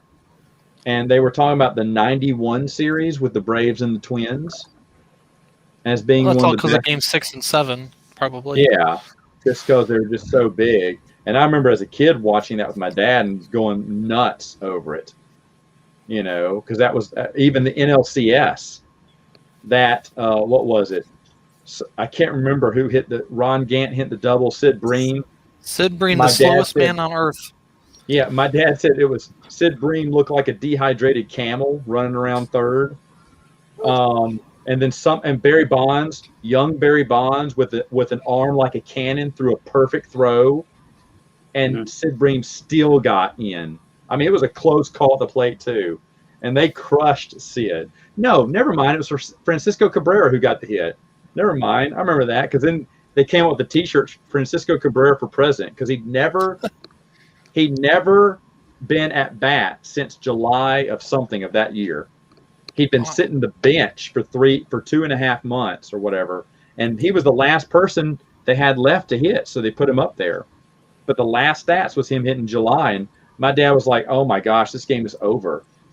And no, he got that hit single, and his name is ever enshrined in Dad's Braves Hall of Fame. Dad's a big Braves fan. Scott says 97 was hey man, I was cheering for him both times. Marlins put together good wins. That's why I always feel bad for the Rockies. It seems like the Rockies, man, they play dominant, then go cold. By the way, I know I talked to Matt about this, but for any baseball fans, there's an amazing video series by Secret Base, The History of the Seattle Mariners. Even if you aren't a Mariners fan, if you're just a fan of baseball, that it's well worth your time. It is over 3 hours long, but it's incredibly interesting and very well put together. Hey, and Sam, if you're a Mets fan, your dad's a Mets fan, there's a channel, it's a baseball channel, but it's driven by a Mets fan.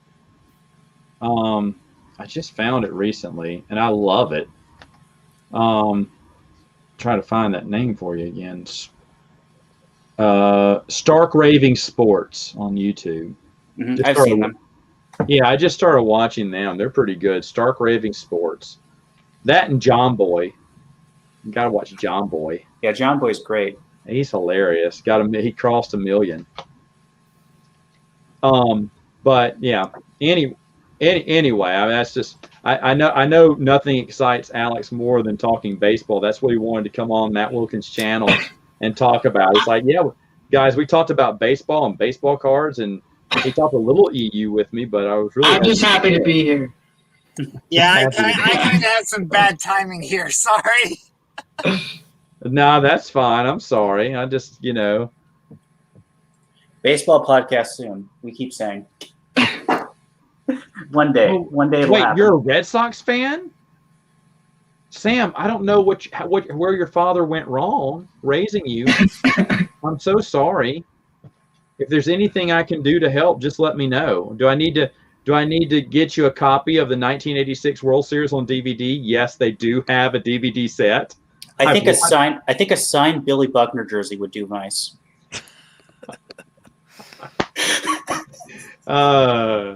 That one went right through him. Here comes night and the Mets win it.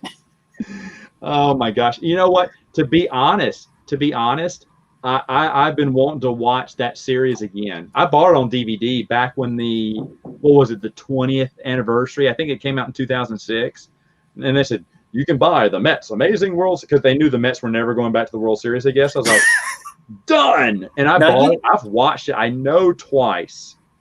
And because I watched it by myself, and then I watched it with another Mets fan.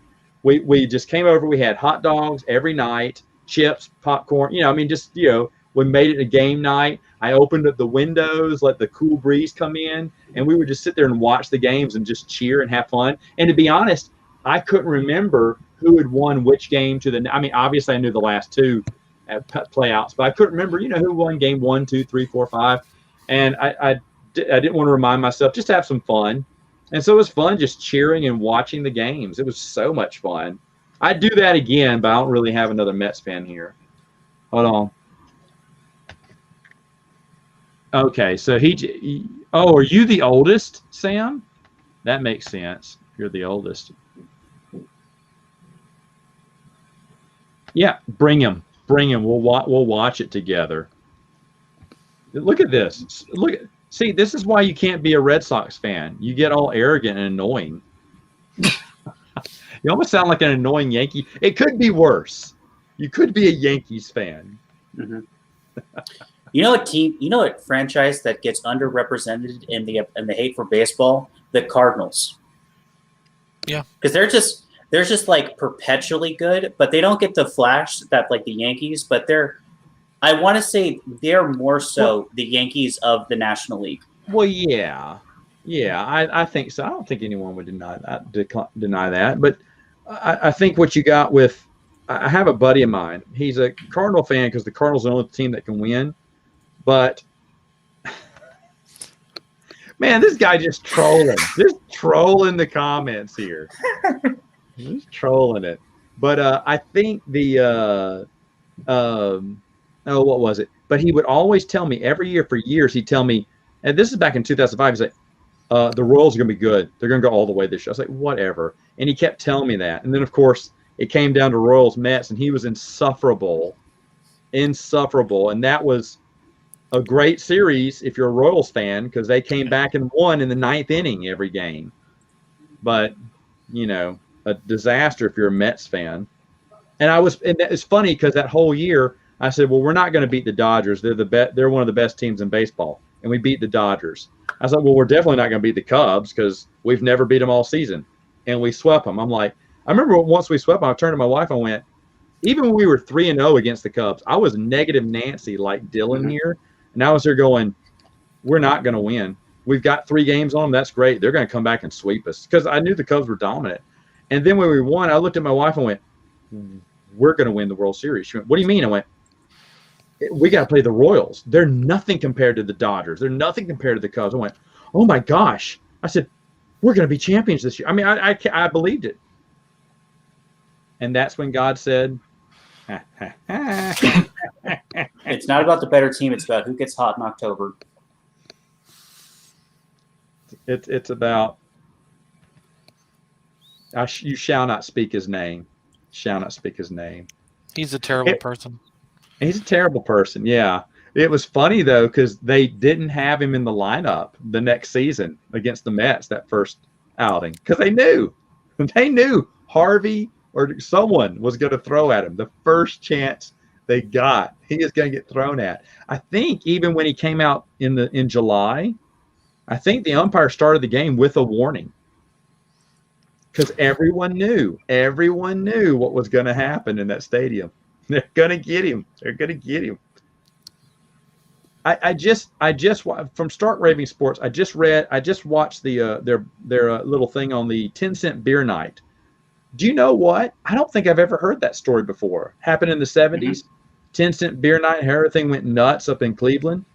I don't think I'd ever heard that story before. The one when they say the biggest disaster in baseball, I thought was the Death to Disco, Disco Demolition Night? Yeah, Disco Demolition Night in Detroit. I always heard that was the most chaotic night. But, man, that Cleveland one, it's in because ESPN did something on it, too, and I didn't even know that. So, but anyway, I digress. Baseball. See, we're just going to get into baseball here. So, Sam, to your question, yeah, we definitely could do a baseball one. And it'd get about as many views as we're getting right now. That's how much baseball would interest my group there. But yeah, I could definitely talk baseball. So I'm gonna switch the conversation real quick to Alex. Alex, yes. What question do you have? For what do you mean? Me. Oh, at you? Or Dylan. Ask Dylan why he never wears pants on my streams. That's a good question. Why don't you wear pants? Because shorts are better. Are we supposed to be wearing pants right now? Man, I don't have a cam on, so I'm at liberty to wear or not wear whatever I please. So Daniel, for we all everyone know that you go all natural every time you stream. So for everyone who watched any of the March Madness stuff in the last 2 years, suit up top. I think I had basketball shorts on every single time. We both did. The thing is so fun doing those EU Madness. It's like every other night we're streaming, we're doing something, we're recording something, but we sit there and we look at each other and we just laugh because it's just so much fun. It's so much fun. Ultimately, I don't care who wins. Yes, we have people we cheer for, but it's just so much fun. There's so much fun to do. This one was a lot of fun because it was one that we weren't sure about. It got a lot of confusion at first, then got a lot of love, and then people took it way too seriously, which I never thought would happen. And then it ended out with a bang.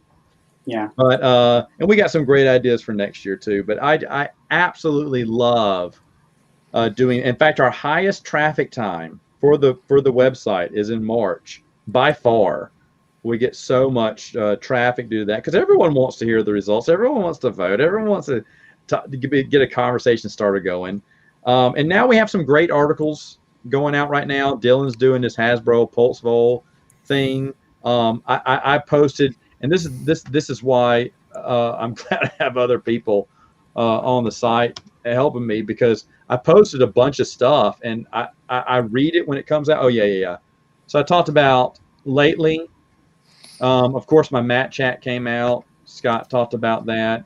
I talked about the Star Wars vintage collection, what that means. There's a lot of interesting things going on at there. Jason Ditzel's doing Force Organizations, which has been very impressive. I've talked about the new release of the Essential Legends stuff. Just a lot of it's been a wonderful. Oh, who did this? Oh, no, I did that one. Duh. Okay, sorry. Looking back over these. Yeah, so there's a lot of fun stuff on the site, and I'm really happy with what it's become. So, and some stuff coming in May, though I'll be honest, not as much, because I just now realized I've been neglecting my duties to press on the people who promised me. I got you one coming out in May. You got one, but Spencer said he was going to do some, but he's not, folks. If you don't know, Spencer had one of our sometimes contributors. His wife's been pregnant for the past few months, and not anymore. They had their baby, and actually, right before his last article, he sent me the day of the birth. And then he said, "Hey, don't worry, I'll have the rest of them out later on this week because I got time off." Oh, look at this! Our other admin. And so anyway, Spencer tells me, he said, "Okay, but don't worry, I'm going to get the other what I asked for, the other 2 more articles on it, or 1 more article. I can't remember." I said, "When you give me that?" He said, "Oh no, I'll have time this week because I'm off this week because the baby's getting born today." I went, "Dude, if you're having a baby today, you're not going to write anything for like the next 3 to 6 months." And sure enough, I haven't heard from him since. Speaking from experience there, Matt. Yeah, I know what it's like. So was it more like 6 to 12 for you since it was twins? Oh, geez. It was bad. I mean, that's why Chris had to take a time out. Chris moonlights on the channel now just because that first year with the twins, it's rough. It's rough. I understand it. I mean, it's rough for me too now. But I did a good job gathering up a lot of stuff for April. And then for May, I had a bunch of promises, and that's what I get. I get promises, but when people go to sit down and put pen to paper, that's when they realize, oh, this is going to be a, yeah, here you go, Chris. It's brutal. Yeah, it is. Definitely is. Because I am absolutely rubbish at writing articles, so I do not promise anything. Yeah, right. I mean, heck, any of y'all here in the chat, and anyone there, Scott as well, who I've had on. Dylan listened to me hit up Noah, trying to get him to put some stuff up. I'd love for Noah. So yeah, anyone who's joined me today, I'd love if you have an idea for an article, even if it's just a review of a book or comic book or short story or something. That's great. Even the video games. We have like nobody on the video games. No one on the video games, man. No one on the video games. We thought about doing that, and then what else? Oh, and if you don't have ideas, you're like, well, Matt, what can I write about? I can give you some ideas. But yeah, I did get some promises earlier this month. Say, yeah, I'll have those to you. And I sent emails out to him. I said, okay. I said, when are they due? I said, well, probably by mid-month. And mid-month came and passed, and I haven't heard from them at all. And I'm thinking, yeah, they didn't get around to it. Like and I've said this before, but I released these back in, I think, February. I think I released these. January and February, the EU toys I did, the expanded universe for Kenner, that was from I found that old thing. One of our contributors a long time ago was a friend of mine, and he had a slight heart attack, and he had to recover from it, and he said he just couldn't write. And he was kind of nervous about doing it anyway because he's not a writer, but he knew so much about the toys that I was helping him with it. I was just making a list of all the toys, and we thought about little things to talk about. That all came from him, a lot of it. I mean, yeah, I helped co-write, and so I told him I was going to publish them out. He said, "Yeah, go ahead, man. I'm sorry, I never got around to that. I don't have the time." I was like, "That's fine." He said, "You can speak better than me." I said, "Not really on this. You're the toy expert." But that was a lot of fun. So that was stuff that I used to fill out the slots there. But I'd like to hear about everything. I'd like to hear from different EU fans. I mean, that's what it's for. I'll be honest, it's almost selfish because a lot of those, I love when articles are submitted because when I read them, like when I read Jason's, they're great. They're great. He goes from every area. You know, West End Games one day, Knights of the Old Republic the next, and then some other random one from the Del Rey or Marvel comic book era. I'm like, this is great. It's so great. So, but yeah, Brian's someone else you may come across. He's an admin for our site too. So yeah, and he's actually, you're going to see all Brian next week. This week. This is the last week in April. So Brian, I had like, what, 4 openings? And you submitted 3 in one day. I was like, great, this is all going to the end of April. He went, hold on, I'll get you. I was like, you need how many? Yeah. All right, I'll start writing.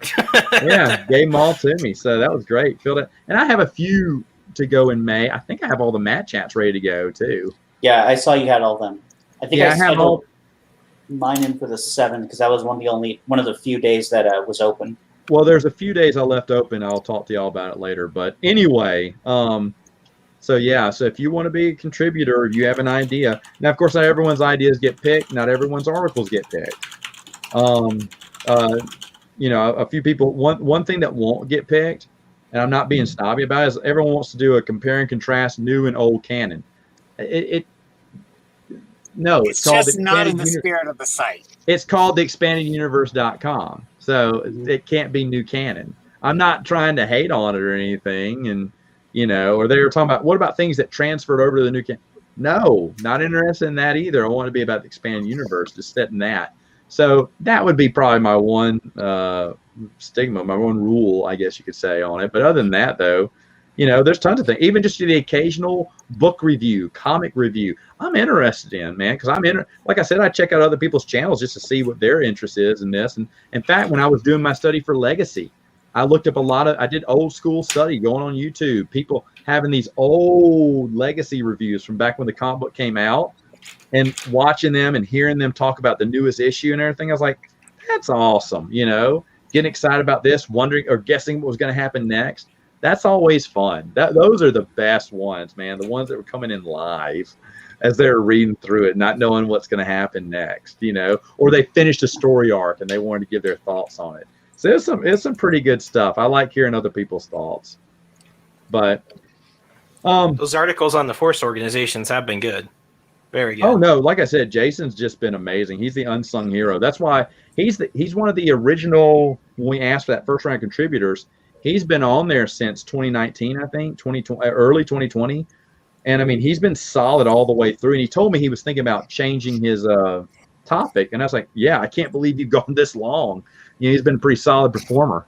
And Spencer was, too, until his wife got pregnant. And then he kind of got busier and busier, which was fine. But to be honest, his article on Imperial Assault convinced me to buy it. I need to make a decision on that soon. Yeah, because it's all going out of print. Yep. Hey, Michael, this is a question. Michael, what board games have you been playing lately? I've been playing a lot of Suburbia, a lot of Viticulture, and still a lot of Dinogenics. And I finally got the new Seven Wonders onto the table. How is it? It is definitely more aesthetically pleasing. Ah. I don't have enough games to tell you if it's better than the old one yet. Okay.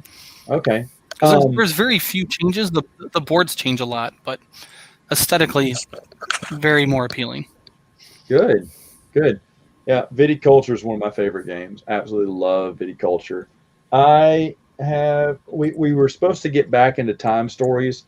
My group's been hounded. I bought the entire Time Story set like a few months ago, and we just haven't had time to get it to the table. And this week we were supposed to do it, and it's the 3 of us who did the first one. We're core, man. We all got to be there together. Well, one night one couldn't make it the last minute, And then the next night, the other one couldn't make it last. And I was like, no. So we got to play a ton of other games instead. But we're gonna push through the Time Stories Legacy, and then they're both interested in pushing through Imperial Assault. So for the next few months, it looks like those will be the only games I'll get to the table, which I'm happy with, but I'm also sad with because I've got a billion other games. I'm trying to hold off buying anything. There's one game I got my eye on for. I don't know if you've heard about, Michael, Dinner in Paris. No, I haven't. I don't think I've heard of that one. What is that? Brand new? Yeah, it's a newer game. They're pushing on BGG because I guess it's not selling. It looks neat, kind of area control, kind of engine building or something like that. And I don't know, it just looks interesting. It appeals to me, and I'm saving up my Amazon points. I'm gonna get it free on Amazon. Probably next month. I'm trying to hold off. Dinner in Paris. Oh, Dinner in Paris. I'm sorry. Yeah, Dinner in Paris, I think. And I just found it interesting. So it feels like it's in my wheelhouse. But like I said, I'm trying to hold off getting anything for right now because there's just so many other games I want to play or get played. I don't want to have my shelf of shame is very low. In fact, it's besides Imperial Assault, there's really nothing I haven't gotten to the table. So it's really good for me. So there's a new game from the makers of Suburbia called Maglev Metro that looks very appealing. It has something I've never seen before in a game where you have acrylic tiles that can be stacked on top of each other to play the game. What's it called? Maglev, Maglev Metro. I think it's Maglev Metro. Oh. It's from Vizier Games because it's from I think it's from the same guy who made Suburbia. But you make like a train. You make like a train system, and the tiles just look amazing because you put them on top of each other. Like each player has their own color.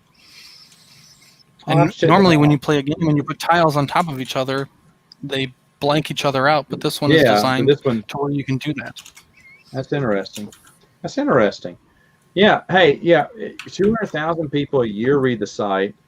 And people say fandom isn't growing. The EU's best days are over. The EU's best days are over when it's been bigger. Me having 6K subscribers doesn't show that it's growing. I'm not saying I'm the pulse of the EU movement, but my channel basically grows on EU fans. And yeah, it grows all the time. So Chris, you're absolutely correct on that. You're also correct if you say that we need new authors because they're accepting my drivel.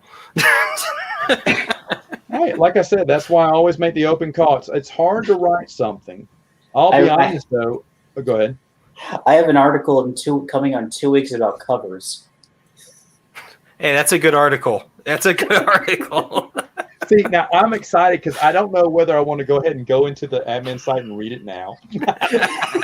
I'm trying to be better. That's why I'm glad I got you guys involved because I'm trying to be better because it's funny because I would be talking about an article and then someone would say, Matt, where'd you read that from? I was like, it hasn't posted yet. I went, never mind.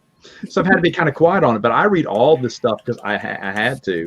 But it's good. I'm happy with the stuff we have coming out there. I think it's so interesting. So yeah, definitely want to check it out. Yes, site has all those quotes. There's a little place for all the quotes there. And eventually, I'll go ahead and say it. Someone has been keeping a list of me. They've made a timeline, Matt's Expanded Universe chronological timeline, that we're eventually going to get up on there after I close out in May. Awesome stuff. Thanks, Michael. I'll check that out. All right, so on that, I am going to close it out. Everyone's going to bed here, so yeah, it's getting late. So Brian, Dylan, Michael, Alex, Daniel, thanks for joining. Everyone, thank you for coming in. It's been a lot of fun. Love streaming with you guys. Thank you so much for 6K. I know this has been a while coming until I got to celebrate it, but thank you so much. Maybe over-celebrate it with 6. Come on, Matt. We knew about 6K. From the very first stream, but I definitely want to do this last one, and this was always part of the idea was to share it with everyone. I just thought that'd be a lot of fun. But next month is going to be another big month for the channel.